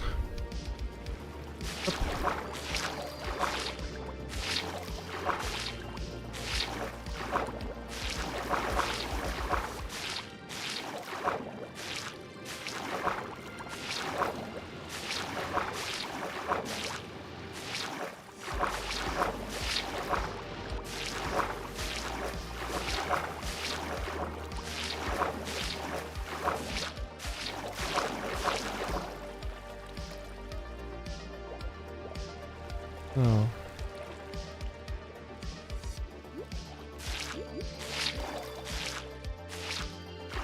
Okay, that were my sponges. This will take a little bit longer. Unfortunately.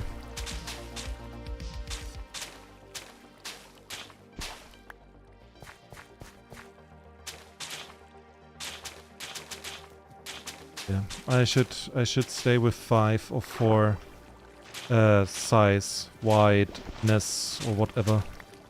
You know. 6 is too much. 6 is just whoa, a little bit too much.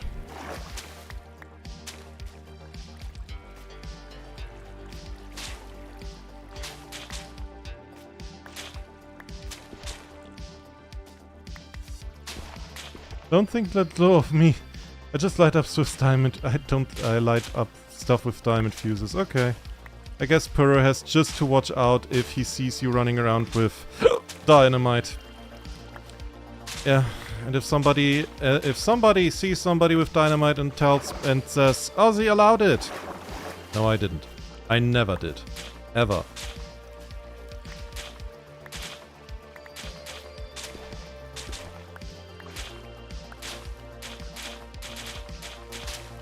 Oh, but hey, if you wanna annoy me with running around with dynamite, liking and subscribing helps, and joining my Discord, because the base role of people is a kobold, because the dragon needs a lots of kobolds.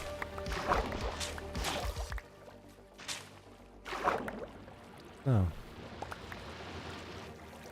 Yet.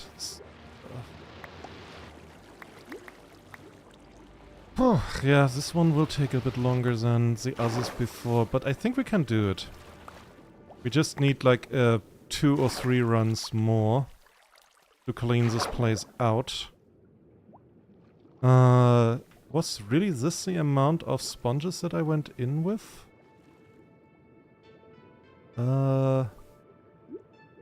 Apparently. Cannot find any others. Okay. Let's hope for the best. What? That's gonna ruin my mining and dungeon diving operations. No dynamite.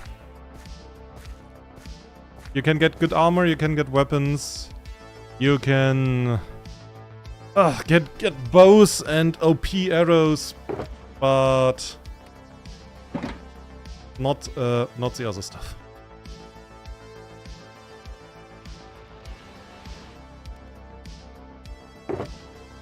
So,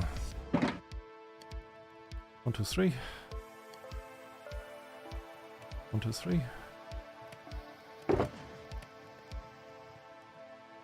Do I have more wet sponges?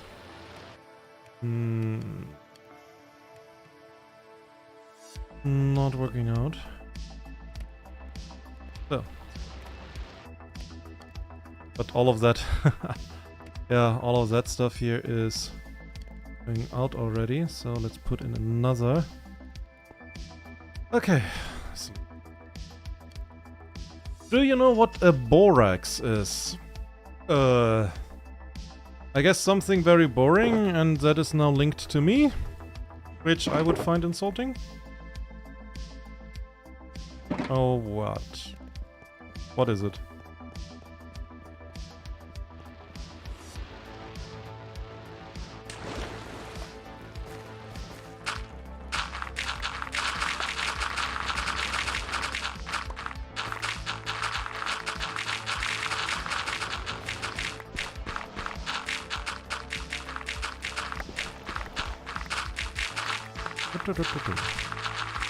Ah. Bringing down the walls that I brought up first, and it took a long time to do.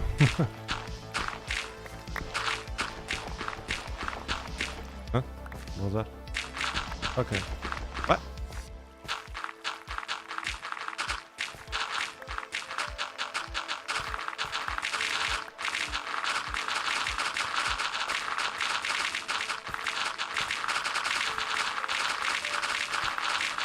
Borax, food preservatives that can kill. One thing so love reserve I'm taking out dynamite now, it's a thing that makes fire green. Borax. It does not say anything to me right now, but it might be the English translation. Give me a second. Just getting all of that stuff here. Okay.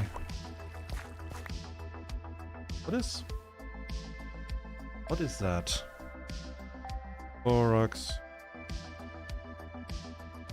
Ah.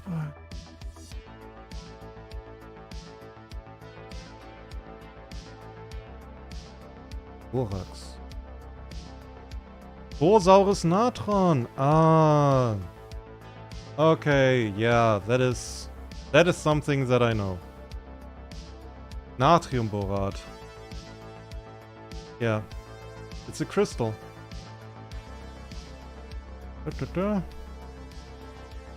And yeah, if...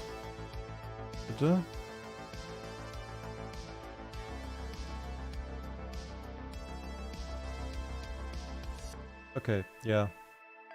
At least I'm not especially familiar with it, but I know it exists at least. Yeah. So what is with it? A food preservative that can kill. You should not put boar into anything, really. Just use it in fire, but a little bit. Just a little bit. Don't overdo it.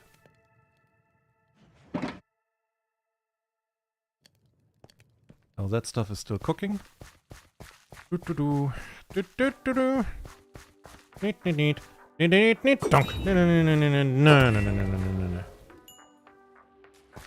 Everybody's looking at me from all the angles.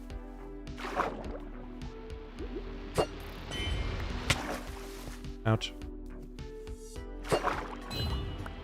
Fucking. I'm missing like everything. Really?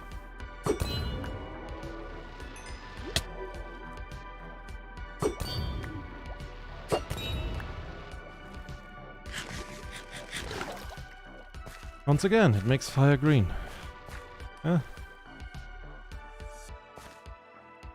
There's so much stuff that is funny in chemistry, honestly. If you know how to use it. Like, if you don't know how to use it, don't do it. Don't touch it. Don't do anything with it. It's dangerous. I remember... I remembered, like, a colleague of mine. If you cook water... or anything, alcohol, if it is cooking, like if you are heating it up very still, like no movement, no eruption, no vibration of any kind, yeah? There is something, there is a possibility that if it's calm enough, that you can overheat something without cooking.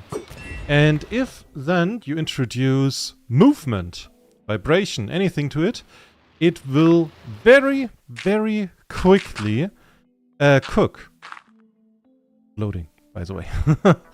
That's basically, it's the same way on how you can super freeze water. If the water is extremely clean and it has no crystal or in it or dirt or anything that, you know, the ice crystals could start to form around. Then it is possible that you could freeze water, or well, cool it well below the freezing point, like very far below the freezing point, without it actually freezing. And then if you shake it, if you move it, if you do anything at it, it very instantly, like within a few seconds, freezes. And I remember a colleague of mine, when we were doing practical experiments in the laboratory, we were constantly told, hey guys, you have to move the stuff, because we were working with deionized water. Deionized water, which was basically pure, clean water without everything. You know, no salt, no anything. So, and that stuff especially can overcook or, well, can super freeze. I am not sure how it's called. I'm gonna call it super freeze. I'm not sure if that is the correct translation. So bear with me if it's completely wrong. So, and yeah, he had a knack for overcooking stuff. He destroyed several apparatuses with it. Just like, oh yeah, I'm cooking, everything is fine. He was not touching anything. And then he was just like, something is wrong. I'm like at 82 degrees, and this wine that we were supposed to concentrate up, yeah, that stuff was not cooking. And by the way, if you know, normal wine is usually boiling at roughly 80, maybe 85 degrees Celsius. And he was way above that, almost 100. And then he did the smartest thing that you could think of. He touched it. He made tink, and then it made boom, and yeah, his little part of the laboratory basically exploded in a water wine fountain that was roughly 100 degrees hot.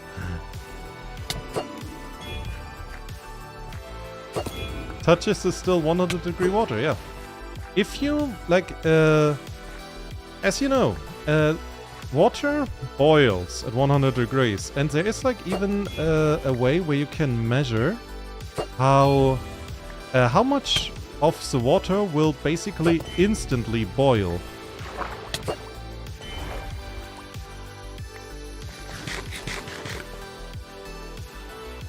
Like at 90 degrees, I think it's somewhat around 70% or something. But like based on the degrees, you can have like really a thing. Like 100 degrees, all of the water, when you touch it, basically all of the water will become, well, it's still water. It's just now gas. And yeah, if you do chemistry, you can just believe me if I tell you, if you have a fluid and that fluid becomes a gas, that gas wants to have more space than its water counterpart. Its liquid counterpart, basically. Yeah? So just believe me, it will explode. And honestly, it was like, nowadays I'm laughing about it. For my friend, it was not so funny. Because, yeah, he got shouted at for, you know, destroying laboratory equipment, which was, in all fairness, expensive as heck. And several times. Not like once, several times. Even afterwarding. So, yeah. And also, I mean, he got away in time. But just imagine you get like almost boiling water all over your face. Not fun. Not fun at all. So he was lucky. He did not get hurt. But still, it is like, you know, it's just a fun little thing.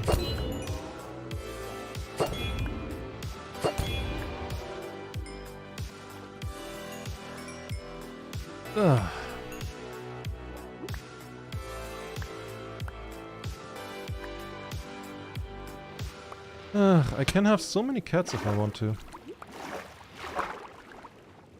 All of that stuff here.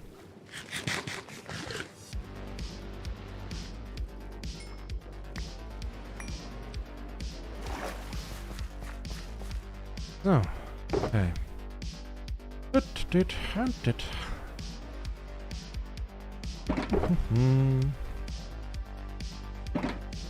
Yeah, we're getting there. Quite slowly, but we are getting there.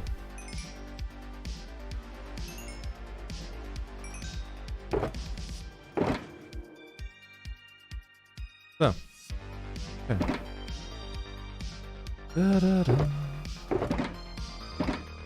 Okay, it does not bring anything if we start now. So. That's why I use disposable tools. Dragon is not so angry after.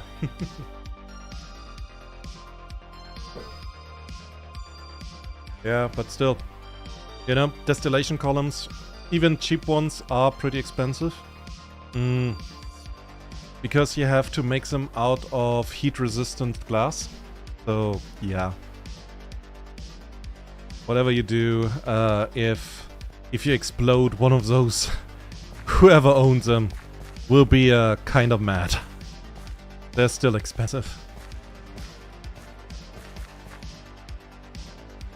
And magnesium sulfate should make wildfire, but don't trust random pictures Earth downloaded from internet. Better do stuff safe. Read my previous matches before told. The tools. Okay, yeah.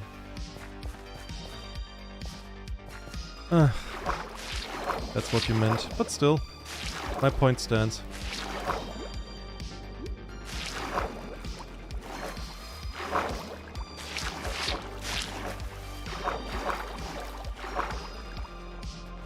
Oh, dolphin!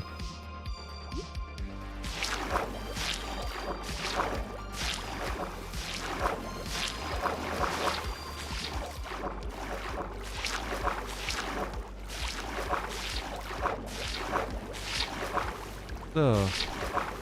Okay, let's try to figure out like a pretty good way to make like an area of 6 wide dry. So I hope I have something going.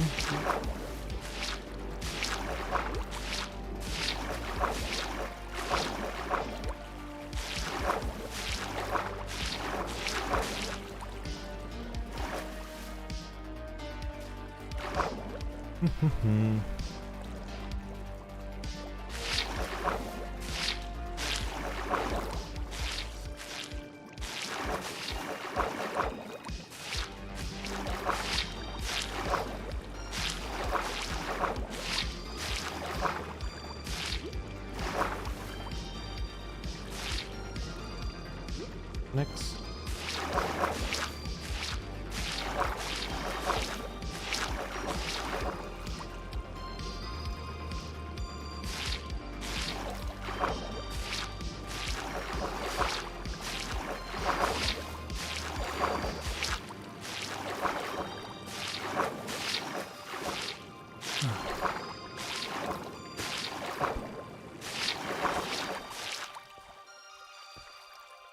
Okay, we reached the ground. Development.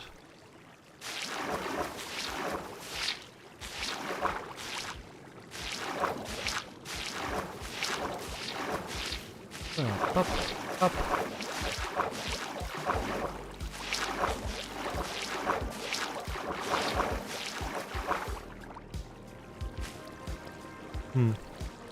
Okay, that did not hit anything.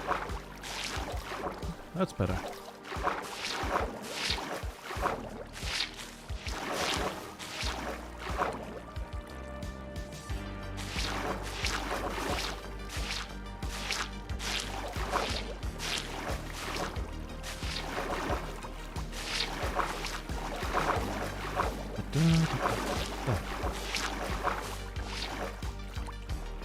Ah, fish. Nice.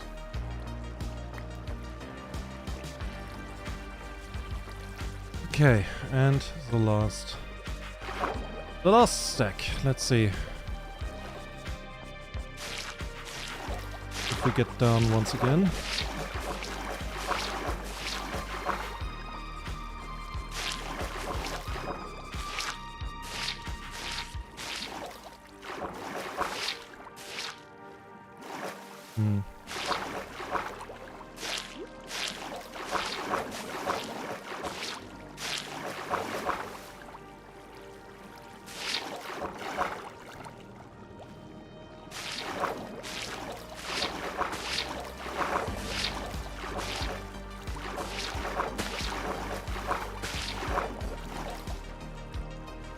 We're getting there. We're getting there. Slowly, slowly. Slowly the dragon dries out everything. Sorry that I'm a bit silent. I'm trying to figure out how to make this efficient. But I don't think I can. I don't think it's possible to make this process like working well. Just 6 blocks is too far apart. So. Honestly, one thing that I would really like to do, that comes to my mind, like, do you know about Minecraft Education Edition? I think so, yes, right? I would really like to test that one out, just for the funsies of it. Just like because I know you can do chemistry in there, and I would really like to, you know, try that out, just for the fun of it. I think that would be really cool. If it's like, because I could check if it's accurate, which I assume it is. Well, assume, hope. Wouldn't want like kids who actually play the Education Edition to have like a completely wrong thing of, you know, chemistry. That would be going kind of against this whole education thingy.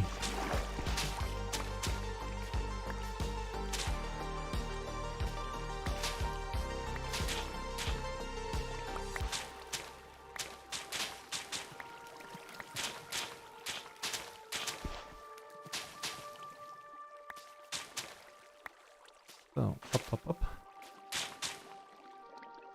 Isn't it for education only?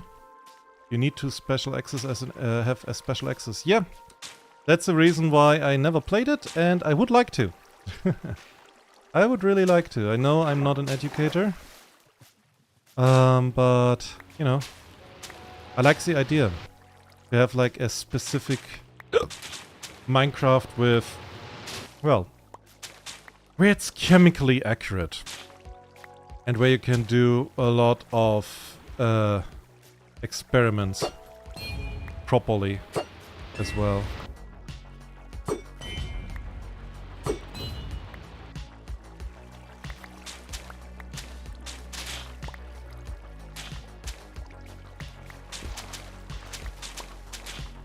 Be nice. I know it's wishful thinking though. Wishful thinking.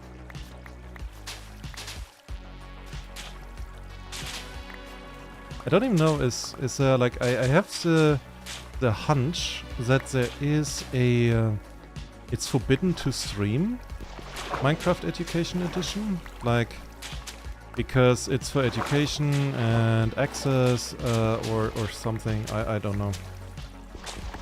It's like a hunch that it's, I would not like allowed to make content with it. Which, now that I spell it out, sounds kinda dumb. Man, it's lame, it's only for special people. Yeah, it's for education, basically. And I get the idea. I mean, there was also the free library project, which I very much liked.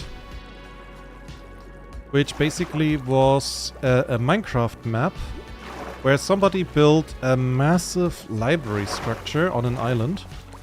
And in that library were a lot of texts from news, from journalists and books that were written down there, you know? Now it sounds super lame. Well, it sounds super special. With very limited access. But yeah, it is... I don't like it either that it's so limited. I would like it more if it would just be like, okay, it's limited access for, I don't know, a better reason than, nah. You know? I think that would actually be better as well. So. Now it's super special lame. Oh. Well, apparently Earth is not a fan of that concept. I can see why. Because like Earth is very interested in science and in science fiction.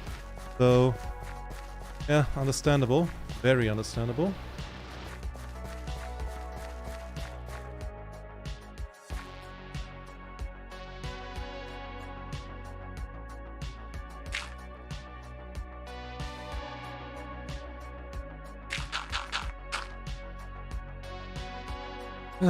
But what you gonna do? What you gonna do? They decided that way. I mean, you can make a petition. Or like, hey, I want that Education Edition has like super special access for everybody who's interested. Or like, hell, if they say, hey, it's an expensive edition to make, we want extra money. Or you say, okay, fine, put it as an add-on to Minecraft that I can turn on and off. I think I used to have access. Oh dear, my guy. Lucky you. Lucky you. What is problem with making science available? I mean, it's not super pooper? What? But like at least for money, as you want to make money from it? Access to science is very easy. You go to Google Docs, not Google Docs, what the fuck, Google Scholar, and you search for any topic that piques your interest. And you will find it, and you will find a lot of it. Like, Google Scholar gotcha, you know? And it's mostly for free. Like, there are absolutely websites, or like scientific journals, where they want money, which also, by the way, it is understandable. I do understand it, rather. They don't get a lot of money. You know, they don't get a lot of financing. So they have to make ends meet. So they go like, hey, you want access, we want to give it for you for free, but we kinda can't. We need money to survive. Which, again, I do understand. How did I miss you? No. I'm just getting annoyed by like 4 different at the same time.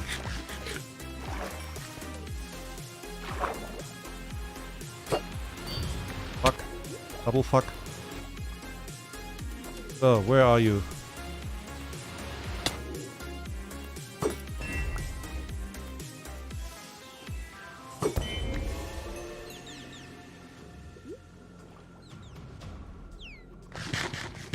So we have to make a little pause soon, because I'm running out of food.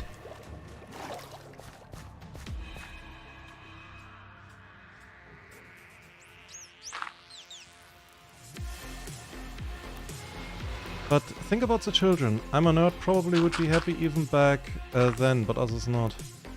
Elsevier is my go-to publishing as a what? Okay, 1 second. What is Elsevier? I have no idea, I've never heard of that before.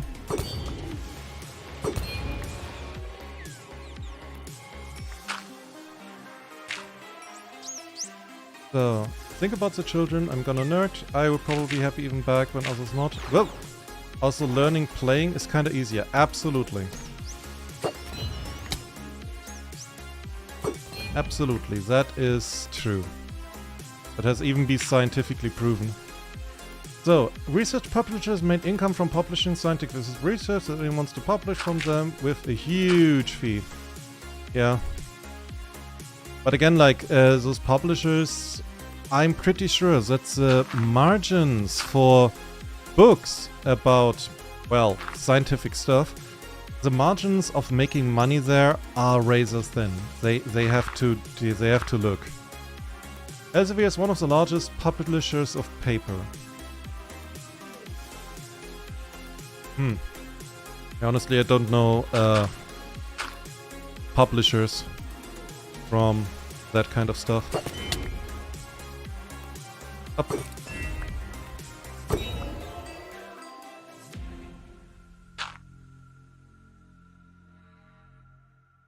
There was a time, like a few years ago, was like in the early 2000s, where I wanted to publish a book.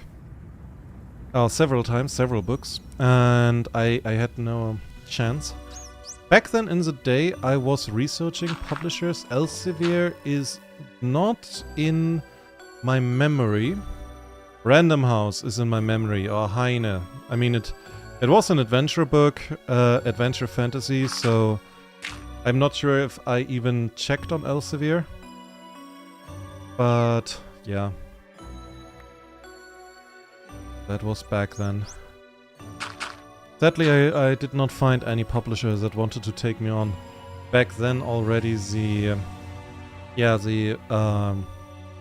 money that you could make with books was limited. Simply for the reason, that the earning margins, they were getting lower. The ebooks were just starting to become a thing, and most publishers were not ready yet. Though I am pretty sure Thalia already existed, and Thalia already was like a powerhouse on the ebook market. So that was really cutting into their earnings, so they were not taking on unknown authors also. For my research, I have to use Q1, Q2 paper, a rating of how good the paper is from Elsevier, MDPI, Emerald, Taylor and Francis, SCE, etc. Oh, I know SCE at least. SCE at least told me something. Yeah.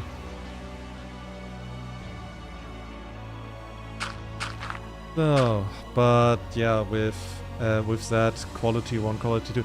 I mean, for research, I always would use the highest quality I could find.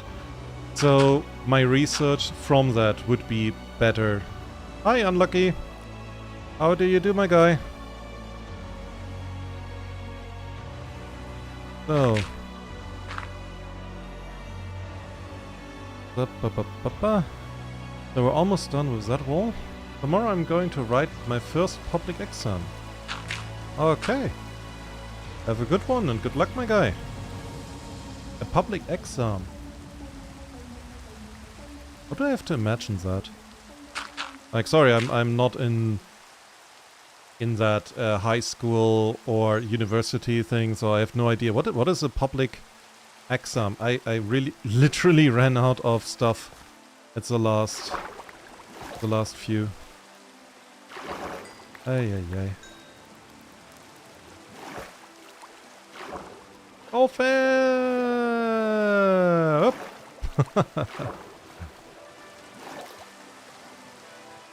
So, today, good luck, and yeah, 10th final exam. Okay, and the 10th final exam is called a public exam? Oh, I'm confused. Oh, I cannot put that away. Okay, 1 second. Maybe I can make some sea lanterns. Yo, neat. So, and I put that here. Nice.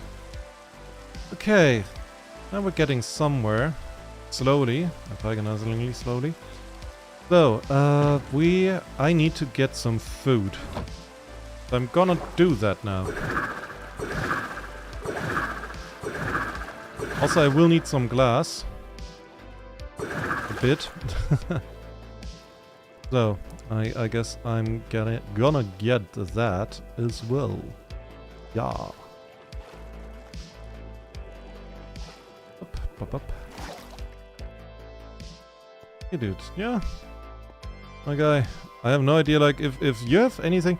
It's always weird for me when people are, like, saying thank you a lot for me just telling them, hey, good luck. And it's just like, do people, like, in your place don't tell you good luck for that? Why? Sounds weird. So, okay, we do not go into the end because my spawning point is currently where I went from.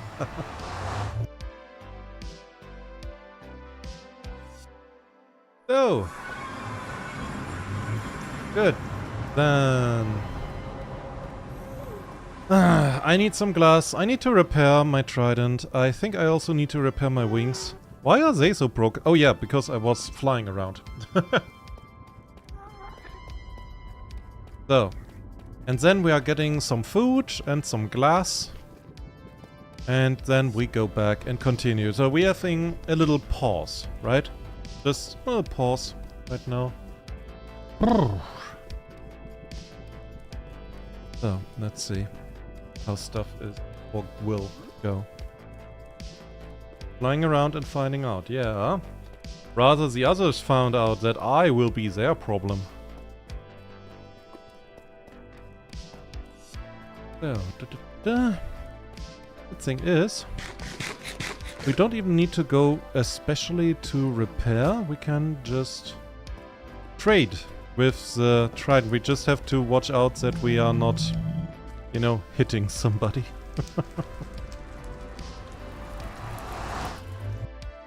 Okay. Ah, the rain. The rain. Oh! Hello, kitty. Why are you here?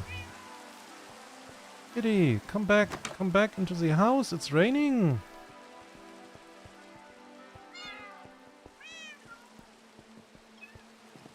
Come up here. Come on. There he is. So, be a good kitty, okay? Don't run away. So. Ozzy, only one subscriber, you need to 120 subs. Oh, that's awesome. Really? We got one more? Let me check. Let me check. Not that I call you a liar, but people have lied to me. Do you call me a liar? No, maybe. New. Oh, it's actually somebody with a name. So thank you, Amina Abbas. That's a name. Yeah, Amina Abbas. That's somebody who subscribed to me. So thank you. Oh. But yeah, 120. So you have to subscribe to me, like the stream. Thank you. Yeah, subscribe to me, my guys, so I can make this, like all of that, streaming, my job, which I really, really want to do. So I would say go, go, go. We are so close to 1000. So please subscribe and like. So I can flex with that to my friends, and you also can flex to your friends that you knew and subscribed to Ozzy before it was cool. Yeah, then you are the trendsetter. Wait for a minute. I wait for a minute. Okay, okay, we got food again. So I will get some more. What? I will take that. Wait, we need some glass as well. You guys are sleeping. How dare you? Hey Golem, how do you do? Don't rust.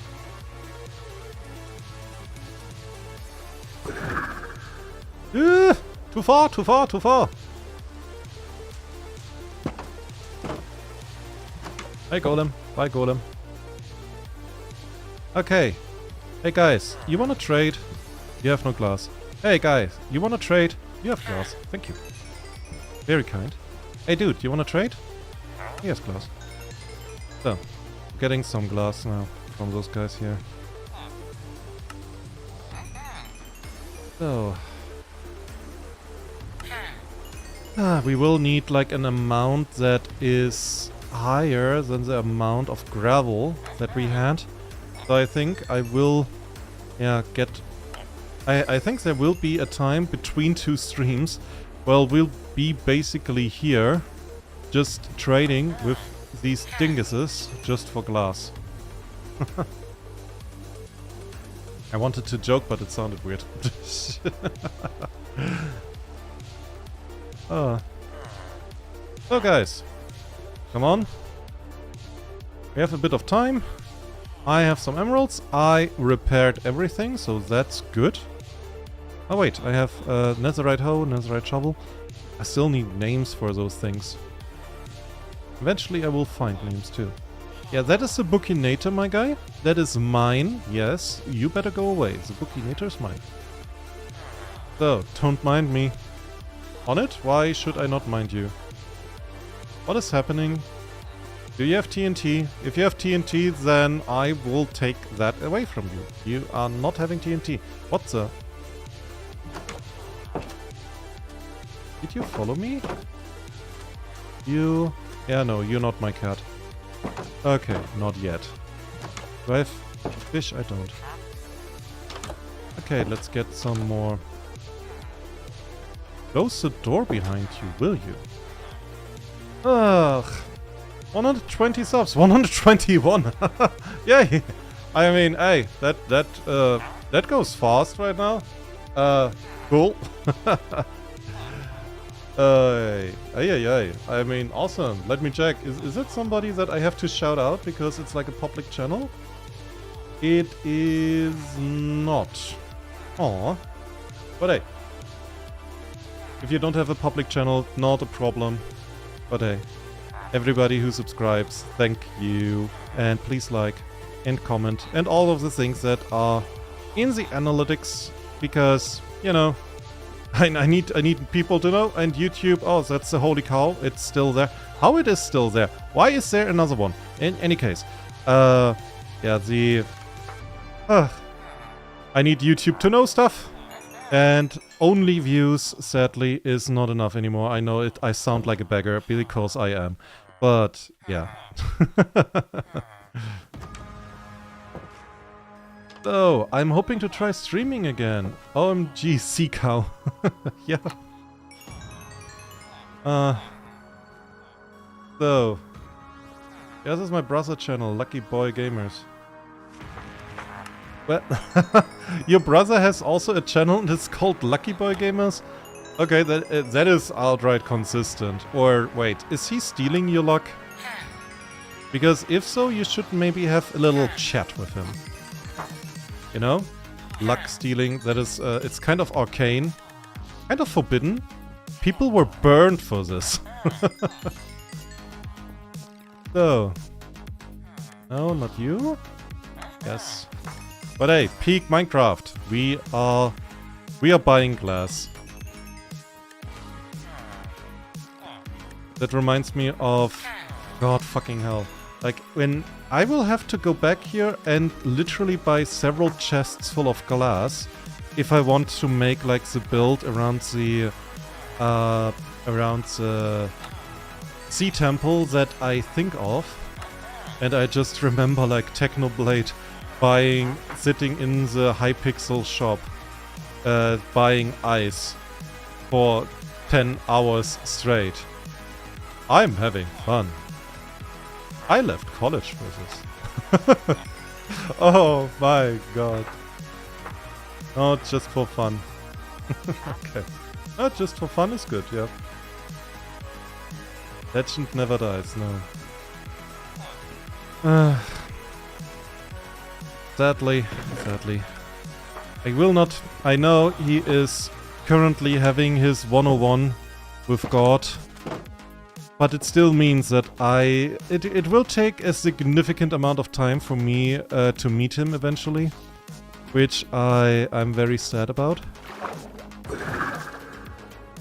Because I really would like to. Moscow?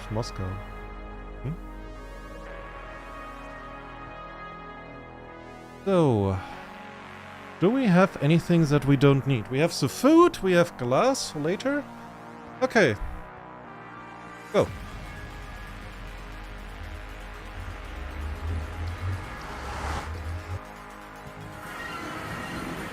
So,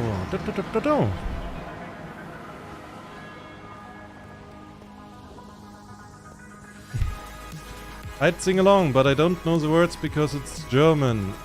You don't need to know the words. Do you mean the Rammstein song?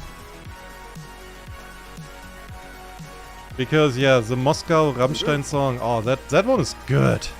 I mean, it's Rammstein. Rammstein is good music.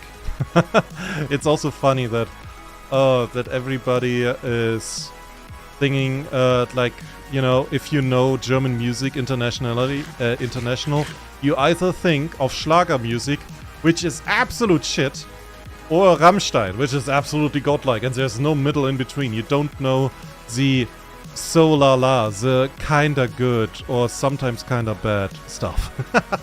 You just know the very best or the very worst. 99 Luftballons, yeah. From Nena. That one's pretty iconic, honestly, but it's a very cute song, you know. 99 Luftballons auf ihrem Weg zum Horizont. Hielt man für UFOs aus dem All. Drum schickte ein General eine Fliegerstaffel hinterher, Alarm zu geben, wenn's so wäre. Oh, that was good. I think about Genghis Khan, to be honest. 99 Luftballons? No. It's basically 99 air balloons. It's about World War III. And it's a peace song, basically. Excuse me, Genghis Khan.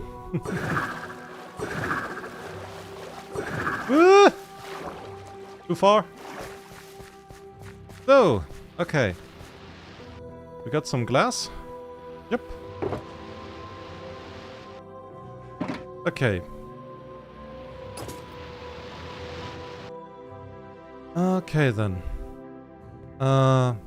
Yep. Sponges are through and done. Very good. Riding with Riptide is in here.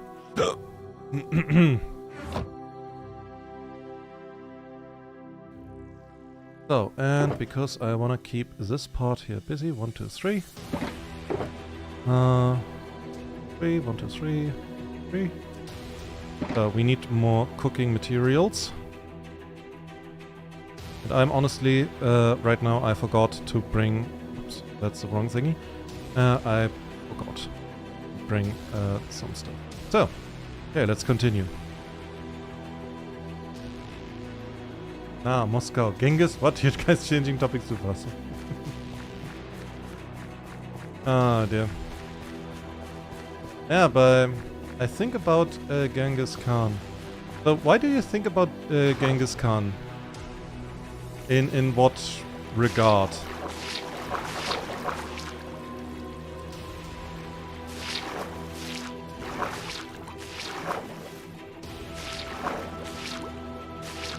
Because explain it to me. I want to know. So.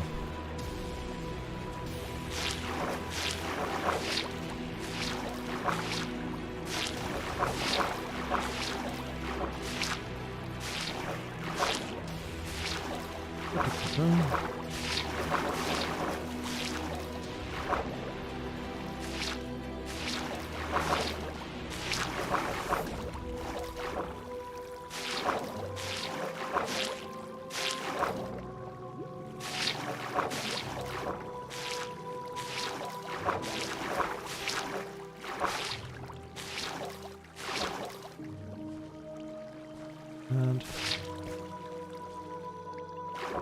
this goes. Why are you thinking about the Mongols? I know that German group I heard about Moskwa, the first Moscow, I think eventually chunk for Asia. Oh, this that song. No, wait, I think you mean do you mean the Rasputin song? Silk but then gold, yeah. Do you mean the Rasputin song? Where, like, in a video, there's, like, a black guy dancing, and there's, like, this German... I think I know what you mean. But I don't think it's called... I don't think the group is called Genghis Khan. So I don't know what they were called, so... But I like this song very much. Because, basically, like, if you think about Rasputin, it is very weird that his life reads like some excerpt of an AI book. It sounds unreal. Another group, but they're from the same time, yeah. Okay. Hey, our drying has reached the water temple. Officially. We're next to the wall.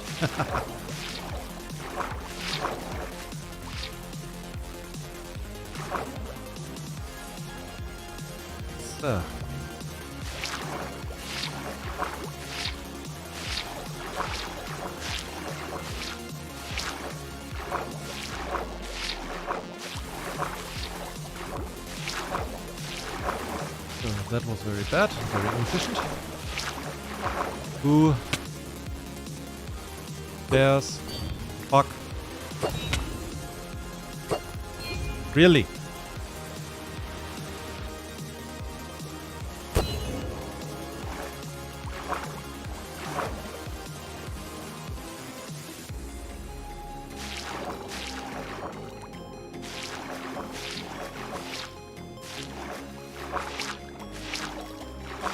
It's getting dark, by the way. Fuck. Okay. I don't want to get creepered. Drops the Spotify playlist. Unavailable. Make it YouTube. Not really sure what it is, to be honest. I mean... Huh?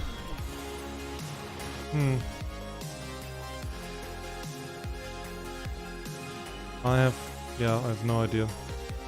Like, if you don't mean the Rasputin song, this funk thing song, funk pop, I think it's called.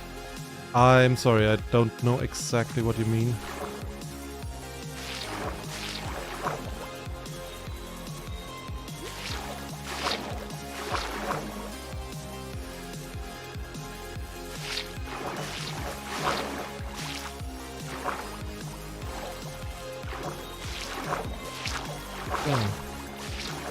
But yeah, I like the Rasputin song, I like very much. Because it's really, like, I especially like the intro. Because it kind of switches between genres in the intro 3 times. Like, you have the first intro, or part of the intro, that it's its own thing. And then you have a second part, and then in the third part it actually transitions into the proper song. And like in the style that it keeps up from there on. But it's just, wow. Like that is good music, basically. Pretty impressive as well.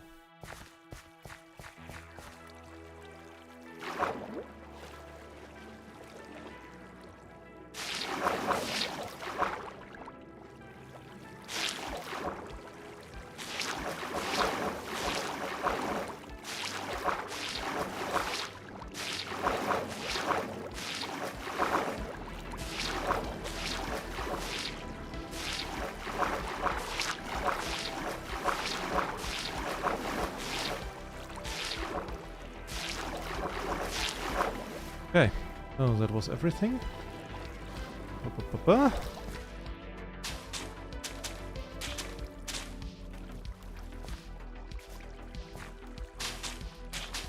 So very soon we can also get rid of the next part of the wall. Okay, good for me that I have water here for my fails. What the...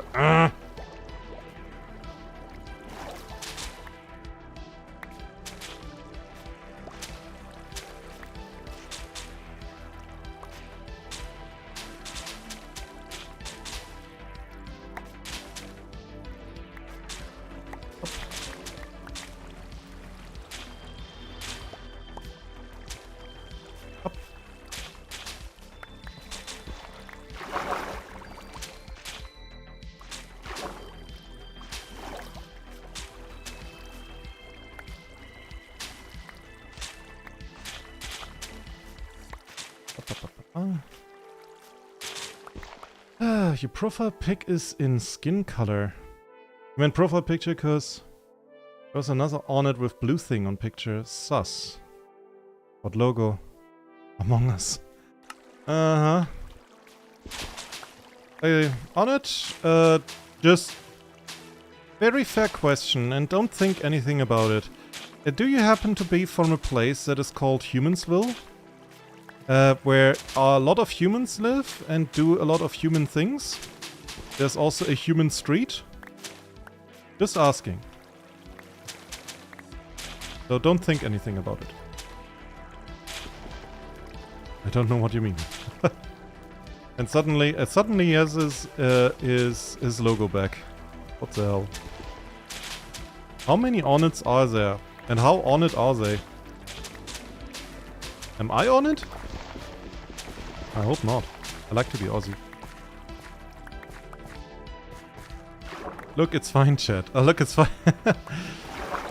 You know, what is one of the things that immediately tells everybody it's not fine? If you say it's fine. If you specifically point out it's fine. Like when I was driving down some mountains in the long drive and I tried desperately to stop. It's fine, it's fine, it's fine, it's fine, it's fine.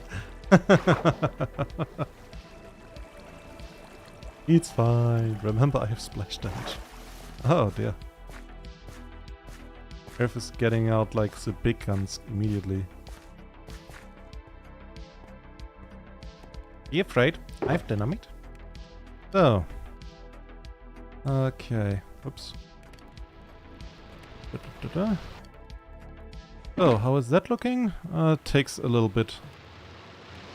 Okay, but we're getting forward. It takes longer than I want to. It really takes longer. It was too wide. It was just too wide. It was not smart.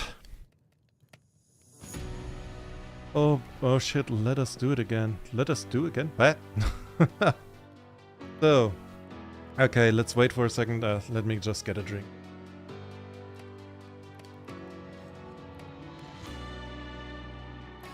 Big guns. I think it was from CNC. Project is big. Yeah, it is.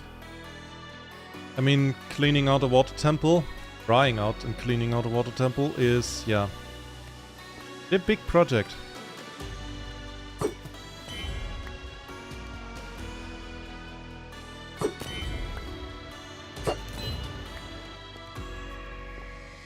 Okay.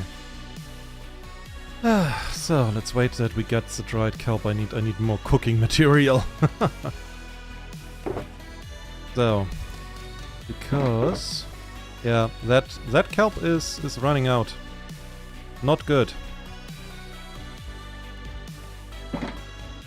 Not good.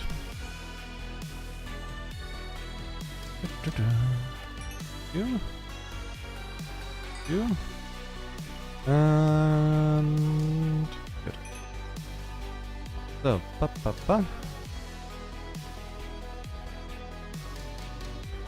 Yeah.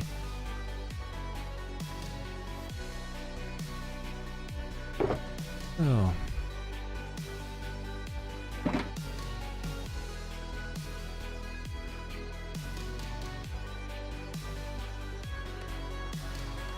Oh dear, that is not what I wanted to do. Whoops. Better. Sponges? Sponge. There. Okay. Yeah, I have to keep up with that. Damn it. Okay, so what's the next part? What we can do is we can wonder if we have some gravel left. We don't. I guess it is time. Get some gravel. At least a bit, a few, a tiny amount, a smidge. So, and like from CNC, I remember like one particular one which I found like really funny. So bye bye, I have studied for exams, good night. Yeah, have a good one, sleep well, and good luck on your exam. Show them that you are smart boy, that you show them that you have a galaxy brain sized galaxy brain. I said that twice, damn it. So, but yeah, like I remember from Command and Conquer where that was CNC 3, where if you played the Nord campaign and they introduced the Marv, and they knew beforehand was just like, oh, it's the new super weapon of the GDI. How big could it possibly? Are you fucking kidding me? Oh, that was really good. That was like, I didn't know that Command and Conquer had humor, but there it was, and it was really good. Oh yeah, how big can that thing? Are you fucking kidding me?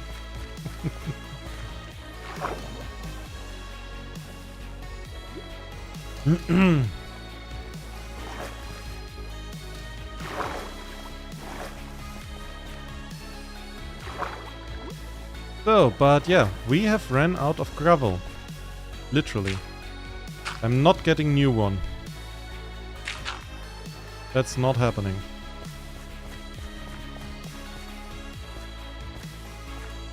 So, but okay. I mean, we're pretty fast with our 3 stacks of sponges. 3.5. Ouch. How dare you.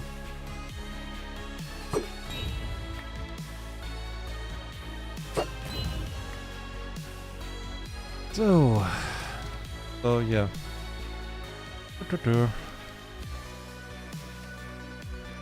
1, 2, 3, 4, 5 would be here.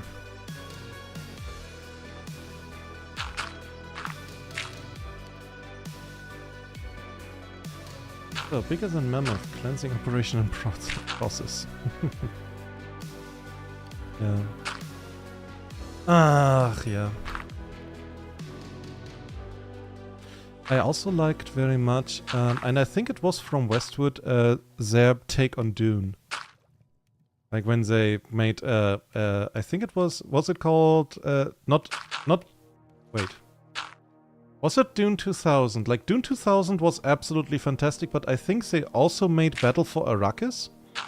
And that one was also fantastic.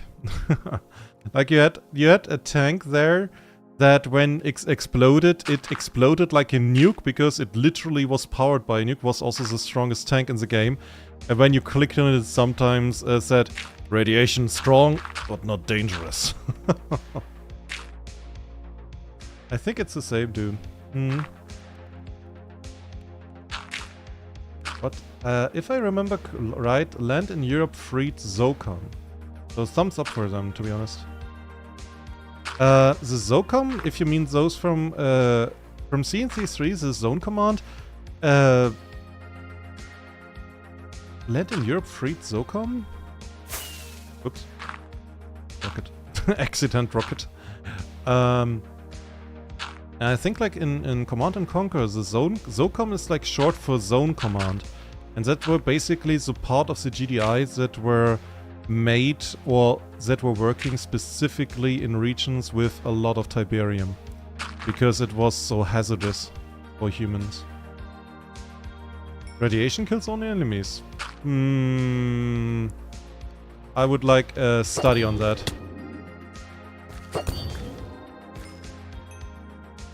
Because I have doubts.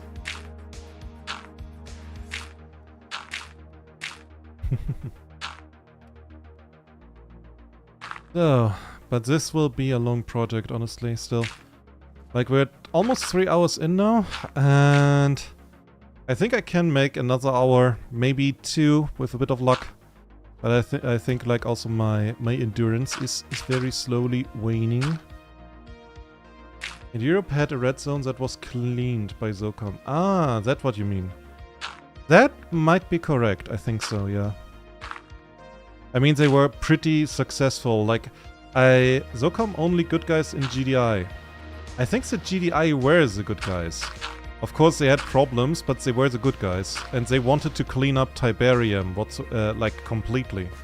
It was just so, you know, if you have a big company or a big project or anything, there will be mistakes on the way, you know, and you cannot really change that. It's gonna happen. And the GDI did made mistake. Not had science, yeah. But the thing is, the GDI was right about one thing. Humans cannot coexist in Tiberium. It is deadly. It's always deadly. You cannot change that. And the GDI was absolutely right about that, and they wanted to get rid of it. But Kane. So this will take some time. Hey.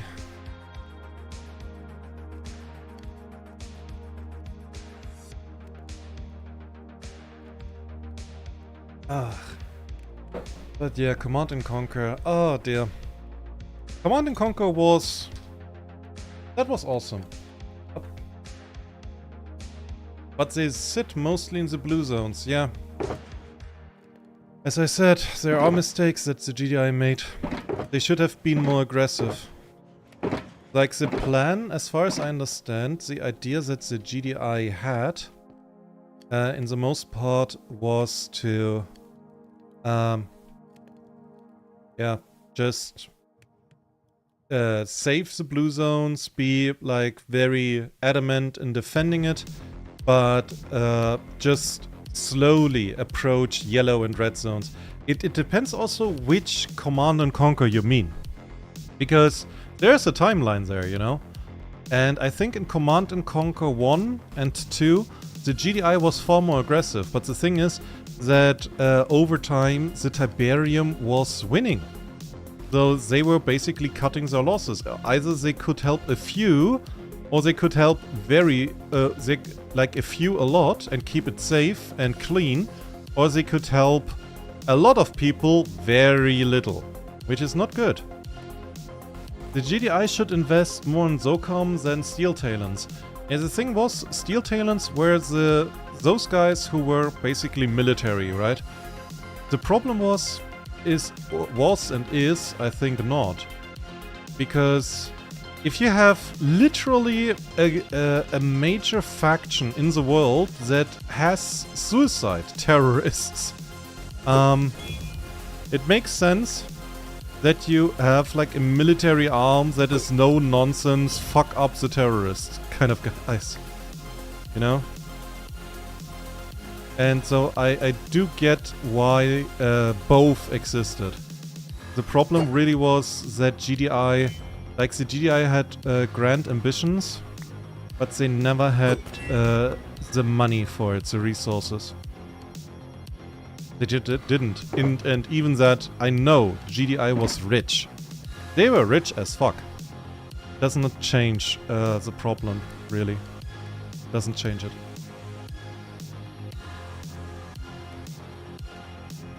So.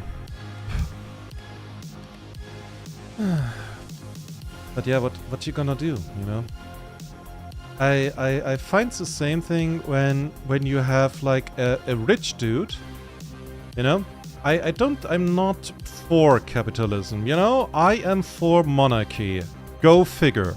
But the thing is, in The Witcher, there was like a very good point in one of the books, which I don't know in which one, but I can recommend all of them for reading. But basically, at one point, The Witcher, Geralt of Rivia, gets to know an extremely rich merchant.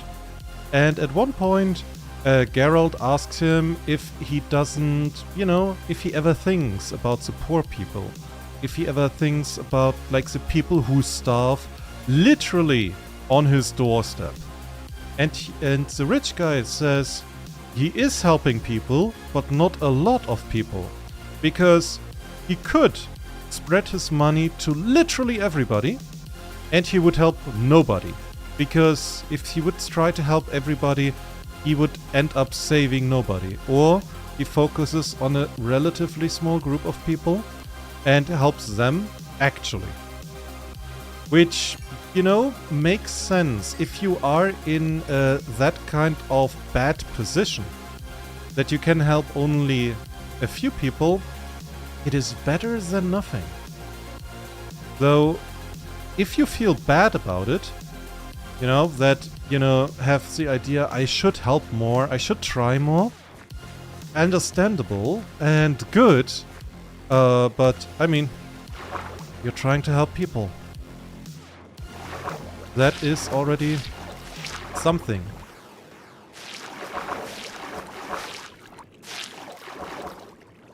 And for the GDI, they are the good guys. The Nord are definitely the bad guys, like there is no discussion about it. And the Skrin are basically none. Like they are... Either they invented Tiberium as like in their infinite energy source and they are spreading it over the galaxy, and that it landed on Earth was basically a happy little accident, as you could say. And yeah, Which also still begs the question how Cain found out about them before literally anyone else. Because, yeah, Nod has scientists, but they have not the amount or the sophistication like the GDI. It was always made clear that, like, GDI had high tech. That was the thing. Guess someone doesn't know how to invest money. Makes sense as long as it's old times, not guys who stack gold bricks, not even dragons. No. Like, it was meant to be a rich guy, but not like Jeff Bezos rich. Happy little not accident for Skrin. Yeah, I don't know. Like, a lot of the Skrin was never explained. I was actually very happy. Like, I know when the Skrin were introduced in Command & Conquer 3, that, like, people were unhappy with it.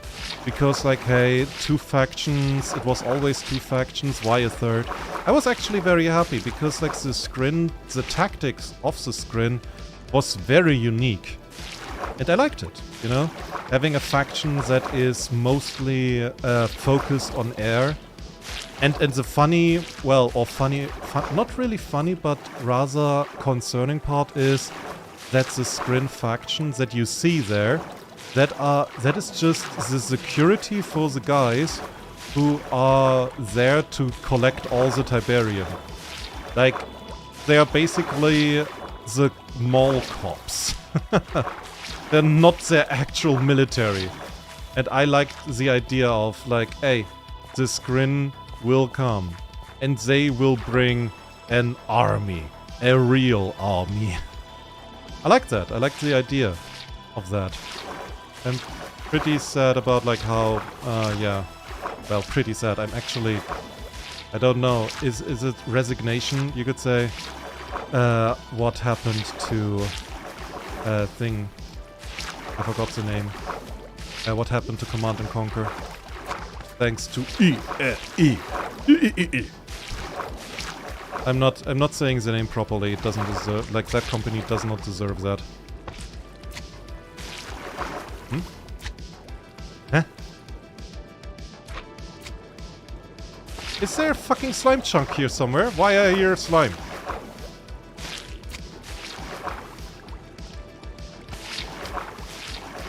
I'm hearing a fucking slime. Do you hear that?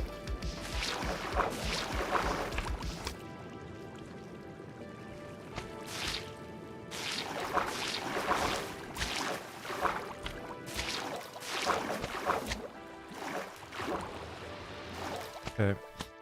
Now this will be a bit more complicated to dry up.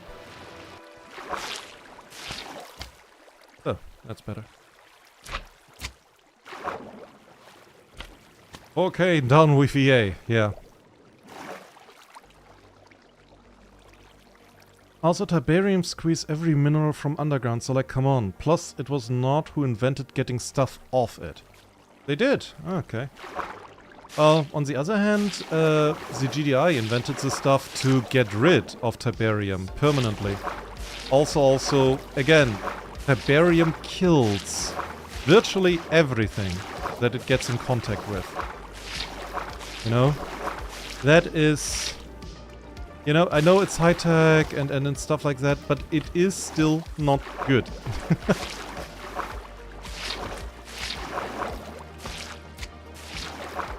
For, well, live humans. Though I think the GDI still had Tiberium. Like, even in the blue zones, it was just, like, in small clusters. Where they had control over it. Right? There is somewhere a slime here. Some fucking where. Fucking hell, I have a slime chunk again. Slimes are making fun of me. Was looking for them for so long. I remember that.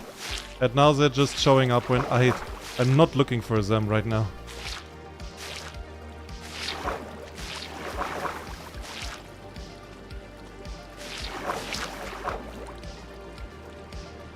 So. Yep, come on. Ah, sun is going down. That's bad timing.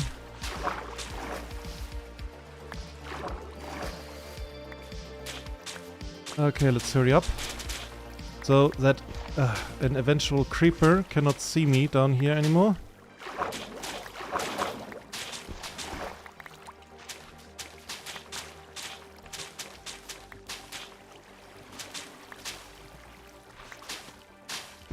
Quick, quick, quick, quick.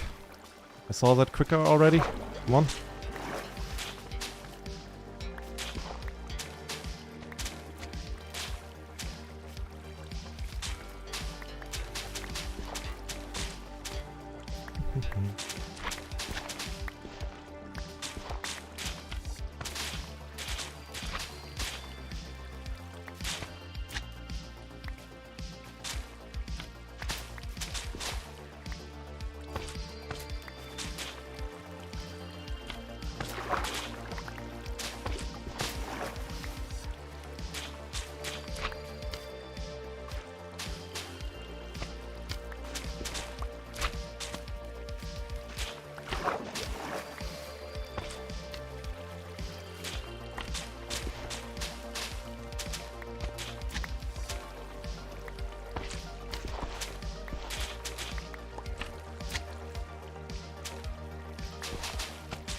How's that thing got here?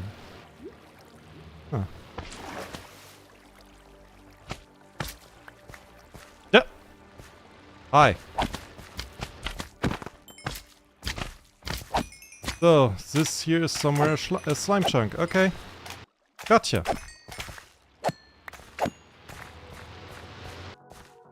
There's somewhere a slime chunk here. Probably this chunk, I would assume.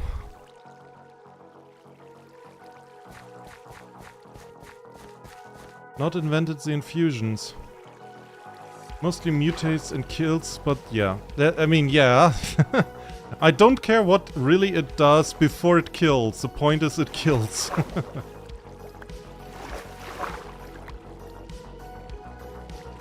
So, 27.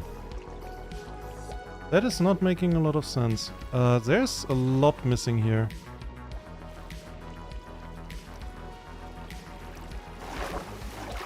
Ah, better.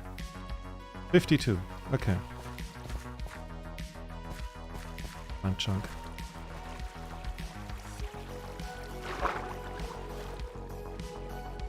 That's just mean at this point. Dude, again, dying and me, we don't get along.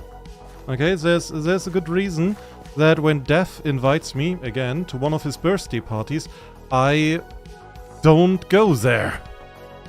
I don't mean this rude. He's a really nice guy. Okay, I'm not even like I'm afraid of him or something, which but still, not good.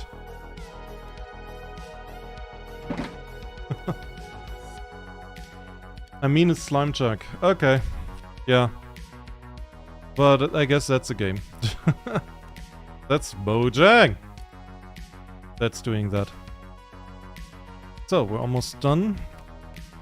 But I guess I have to get more kelp from home at one point.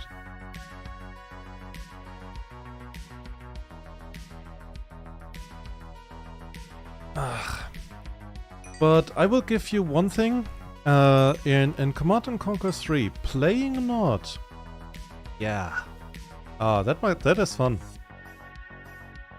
Playing not is actually a lot of fun.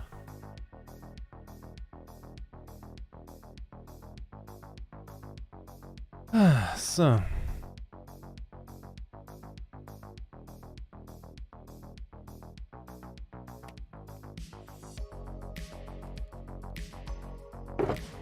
I love to play like with the black hand in CNC3, playing with those. Fanatics.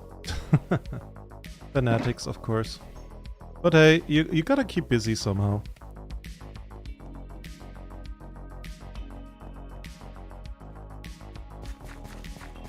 Also, if Tiberium gets minerals from Monographs, probably get minerals from body too. I guess so. It would be news to me that Tiberium cares about, like, if you are alive or not. That would be like the first mineral to care about it.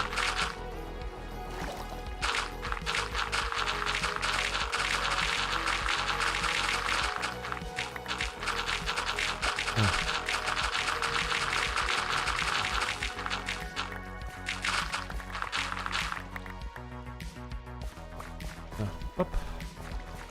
Okay, we got some gravel again.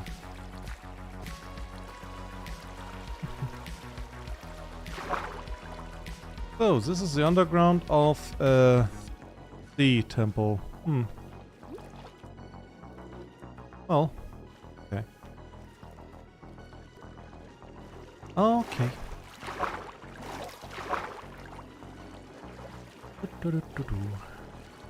Up. So, where is there?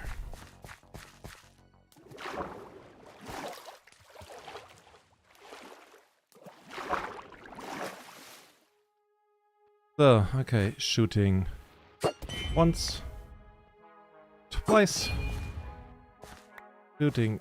Ah, come on, hold still, hold still. Thrice, damn it. He knew. Nope, that was not a hit. Hold still, guys. Come on.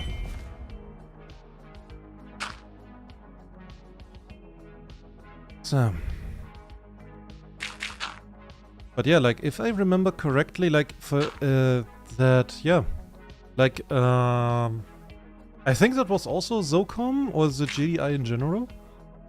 That in the blue zones, they had Tiberium fields, but they were harvested, regularly, so they wouldn't spread too far, and that they were kept in check with sonic cannons, which I think the SOCOM invented to keep Tiberium in check, because the sonic cannons are really good in destroying Tiberium. So, yeah. At least if I remember correctly, I'm not sure, not entirely at least. And blocked off by sonic fences, yeah. Damn it. And yeah, it makes a lot of sense, honestly.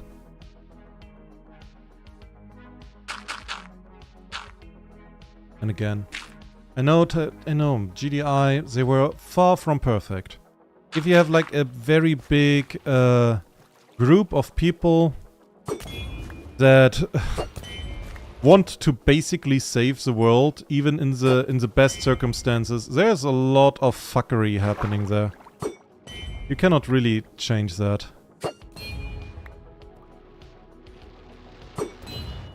But I take that over the Nod any day.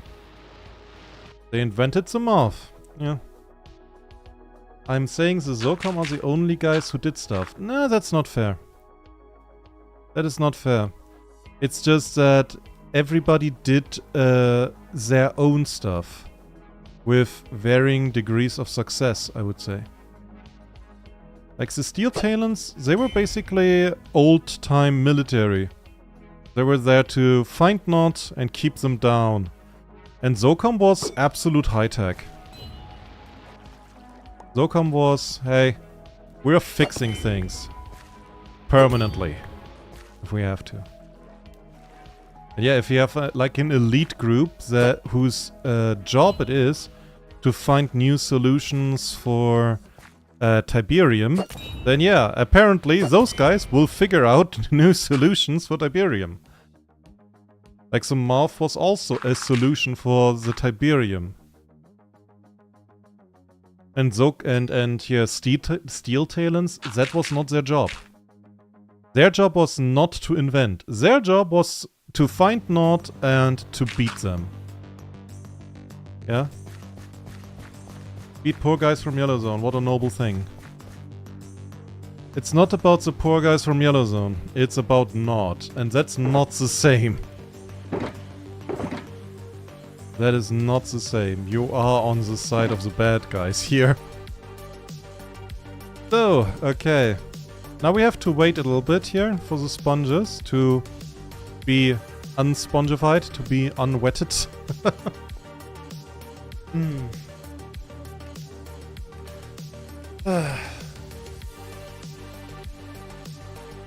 Because you have to also remember, during and between, I'm not sure between Command and Conquer 1 and 2, but certainly between Command and Conquer 2 and 3, GDI and Nord were basically in a constant war. And yeah, I mean, you have a faction that wants to destroy your faction and that wants to kill a significant part of your faction. So you are setting out an army to not let them do that. Nord is consisting of poor guys from yellow zones, mostly. Nord is consisting of a lot of people who don't have a lot and were extorted and had lost a lot. Vastly because of Tiberium. Because, you know, if you are in a yellow zone and Tiberium is spreading everywhere and you cannot do anything about it, and the GDI doesn't have the resources to do it, or doesn't want to, whatever, yeah, it's pretty easy to listen to a guy like Kay, who tells you GDI evil, not good, Tiberium also good, and I bring you the future.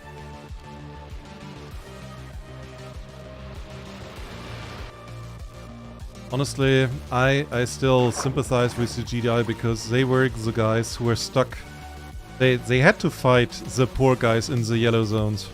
If those poor guys in the yellow zones would not have sided with Nord and waged war against the blue zones, but Kane brought the future. The thing is, it's still a difference. Just go with me here, yeah? If you are on a desert planet, like Dune, yeah? And everything there has somehow evolved without water whatsoever. And water is deadly.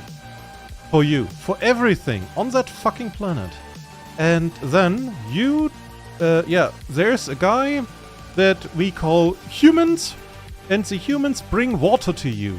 And they're plants, and they grow like those plants there. And you can eat them and everything, but you cannot, because you are from a species where water simply does not exist. Water's actually deadly to you and everything on your planet, including the beautiful massive worms that are like the sizes of houses. And then one of your guys says, plants is future, let's make our planet ocean. So, yeah. By the way, if I remember right, water's present on Arrakis but underground. Yes, that's true. But for example, the sandworms actually are... for them, water is poisonous. The sandworms on Doom, those sandworms, if you give them an environment which is humid enough, they die. So yeah, there's like a limit, and basically that is what Tiberium was for us.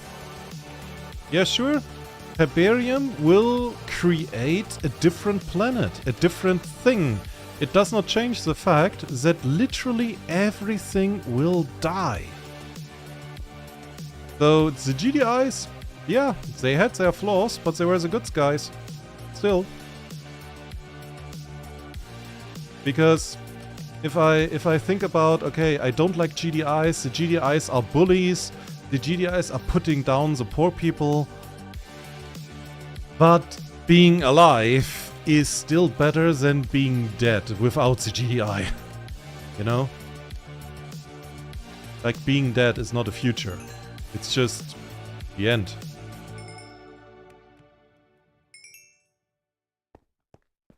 So, again, I never played the GDI, by the way, a lot. Like, they have interesting tactics, but it's pretty standard, I think. So, well, the normal GDI, I guess. Like, Steel Talons I did not like to play because their focus on flying things and tanks is not really my gusto, you could say.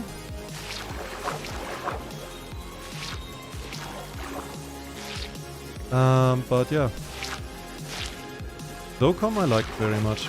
And the normal GDI was... okay.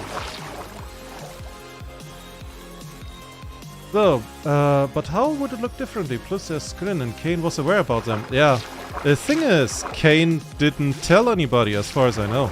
He just said it's the future. He could have gone to the GDI and could have said, hey, guys, how about you don't stop the Tiberium because there's an alien race, it's called Skrin, and we can exploit them and create the future. Like, that would have been really cool from him. Like, making the GDI his pawns for his work that he wants to do with whatever the Skrins. That would have been a chat move.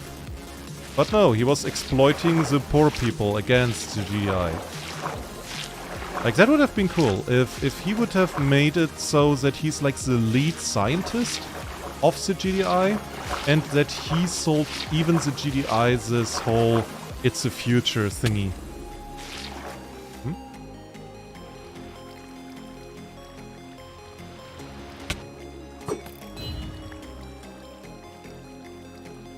But he didn't. He exploited poor people to fight his fight against those guys who sincerely believed that they were saving the planet and humanity. And they had good reason to. I mean, if you look at the at what Tiberium does, people are dying. So what you do, you say, okay, we have to get rid of that stuff. People are dying.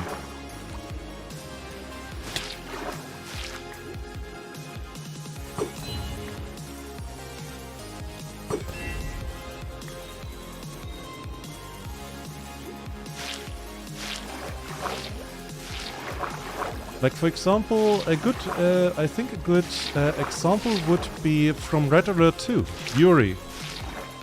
Like, there is, in Yuri's Revenge, he has like his own faction. But before that, he was using the Russian faction for his goals, which were evil. But hey, he was a smart dude. He was using another faction to further his own idea. But what if the GDI didn't listen to him? He could still have tried. The GDI was the major player on the planet. If I look, to be honest, GDI did not even exist back then. He just overthrew a government in Soviet Union. Yeah, that was... Yuri is absolutely evil. Come on, yes. I'm not talking about him being good. But I'm talking about that Yuri did the smart thing.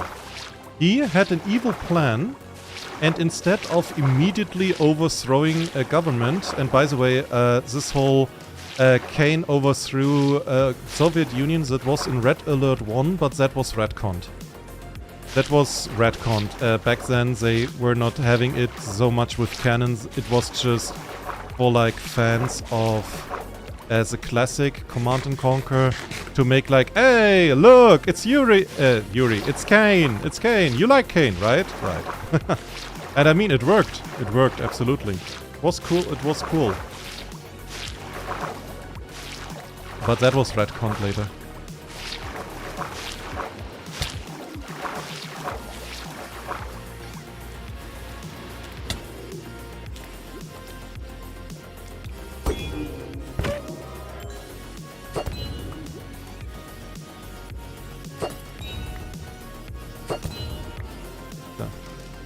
But that, yeah, like it's not really explained.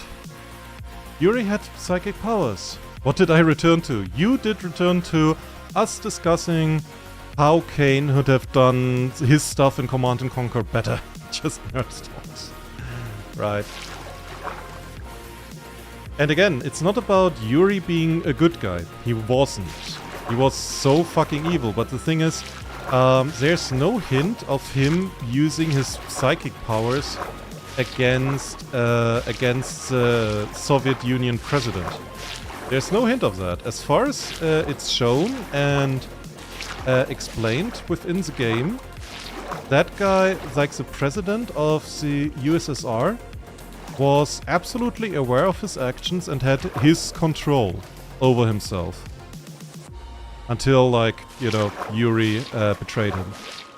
And that was smart. You know, Yuri had no bigger faction. Like, he had psychic powers. Yeah, other people have guns. There's like a limit. If someone can AWP you out of existence, you should be careful who you fuck off at that moment of time. Nothing much to be worried about of, no.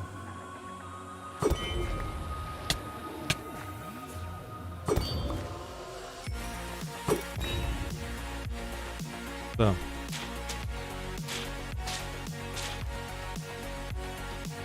And again, like one of the in storytelling, we can make that about storytelling as well.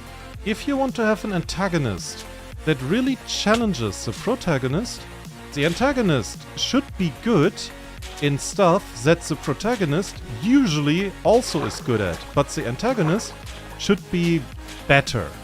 Much better.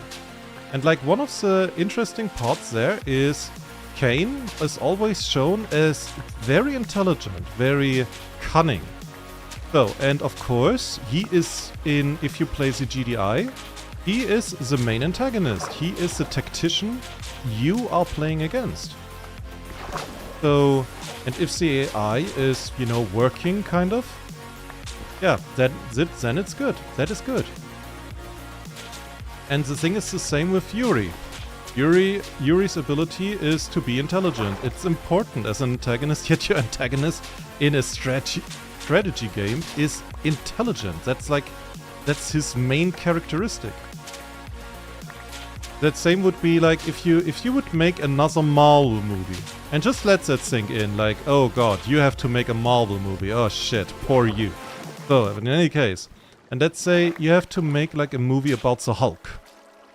If you make now, if you want now an idea, okay, what is the Hulk fighting against? I mean, you could fight him, let him fight against almost anything. But what it should be someone or something that is physically much more stronger than Hulk. Not somebody intelligent. Like if you would have like a Peter Littlefinger from Game of Thrones kind of antagonist, I would ask you why. If you would say like, yeah, he's more intelligent than Hulk, and that's why it's challenging him. Yeah. You think, right? You think. You are actually very good at moving while you're drawing. So, yeah, it would not make sense for you to have an intelligent antagonist for Hulk. You need an antagonist that can do Hulk smash, like the Hulk. But, you know, better, stronger, even more green. What do I know? You know? Stuff like that. So, I am missing a few sponges. I am still missing 2 sponges.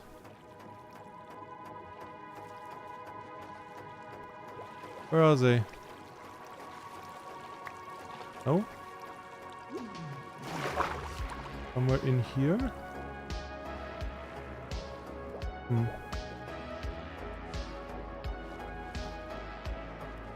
Ah! That looks like 2 sponges. Yeah, gotcha. Oh. It's not like he could shape things with his will. Yeah, in that case he can also show growth of character. So he could shape things for his will. You mean like people, or what? If we're talking still about Yuri, which I think we are. But again, like in the game, it's shown that it has limits. For example, that Yuri has to talk to somebody.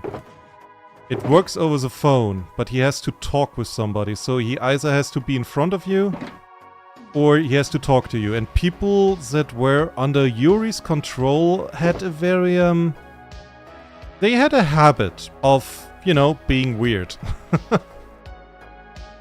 So, ink sack. Da-da-da. And it's evening. And you can show growth of character. Show a difference in protagonist and antagonist make difference on world. Yeah. Like another thing that I very much like is if you watched Nolan's Batman trilogy, especially The Dark Knight, where he fights the Joker.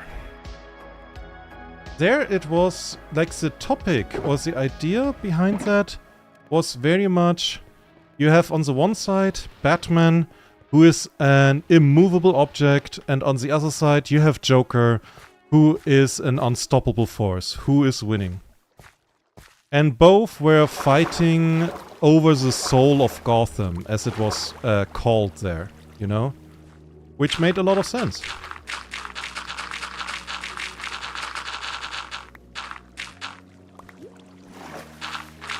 Within the movie, I mean.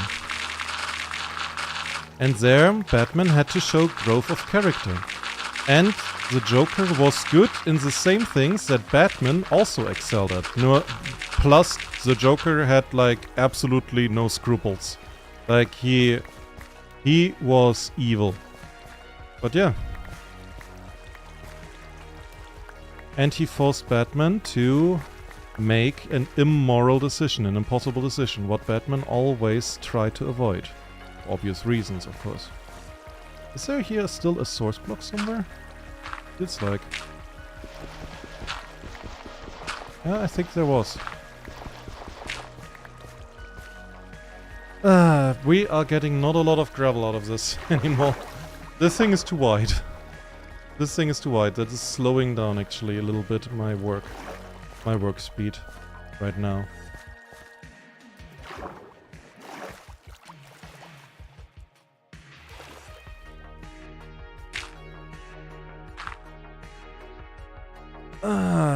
How Yuri can move to think of people towards his goal. Yeah, it's basically again like in the cinematics, it was very much shown the limits of Yuri's manipulation. People were basically, if Yuri was controlling somebody directly, the people were weird. It was just because of this technology that he later developed in Yuri's Revenge that allowed him to expand on this ability very much. Didn't the president of the Soviet confess that Yuri influenced him? I mean, I'm pretty sure he did, because, well, he started a war with America, you know? So I'm pretty sure, like in the starting opening, like, yeah, they are starting a war. Yuri makes sure that the US cannot answer with rockets and bombs and shit like that, because it is very heavily implied that the Russians would just outright lose in that moment. And then he asks him if it's over, and Yuri just tells him, no, Mr. President, it's just beginning. But the thing is really about this whole influence and whatever, this is not... You can influence people without mind controlling them. Soviets, yeah, Soviets. Not Russians, Soviets, but still. And like what I understood was that Yuri made promises and told him that this and that would happen, which of course the promises were very sweet and were basically confirming stuff that the president wanted, but he was not mind controlling him. You can influence people without controlling them. Because one thing is clear, Yuri was manipulative. I think that's no discussion. It's like his main thing. He could manipulate people, and pretty well.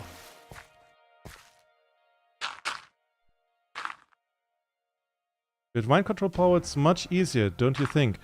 It is much easier.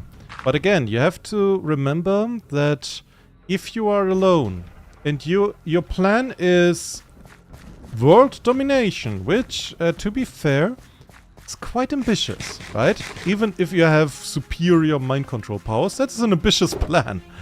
Are you sure you want to do that?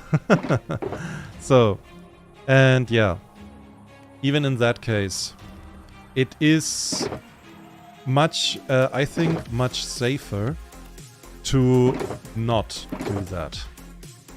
Just mind control, because there is a chance that, you know, somebody who's loyal to the president of the Soviets that you are just mind controlling, that finds that out, somehow breaks the mind control, or even the president could break it on his own. And yeah, and then you're fucked, okay? Because if the president then tells, I don't know, an army to find you, it's gonna be hard. It's gonna be hard for you to survive at that point. So. But okay, it was a very nice discussion, but I think I will stop here now. But we got a lot further this time. Like, a lot further actually. Let me just get a little bit of glass. Nyok. Where's my... No, not Lucky Boy. I need my Silky Boy.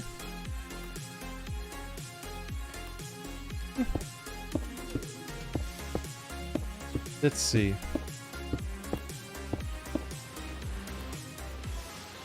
Yeah. And we're not as fast as I hoped we would be. But yeah, that 6 wide is way too wide. 5. I think we're staying with 5. That is kind of efficient. And I don't have to waste so much gravel. 4 would be too close to each other, I think. And yeah. Let's continue with that. I hoped we would gain like half, but any case, like we did a lot, okay? We managed to do a lot. So yeah. Gonna save that. Dink. New screenshot.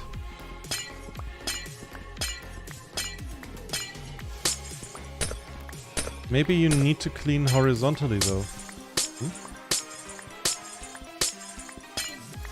You mean with the walls, clean horizontally? So we have like 5 by 5 packets? Or what do you mean?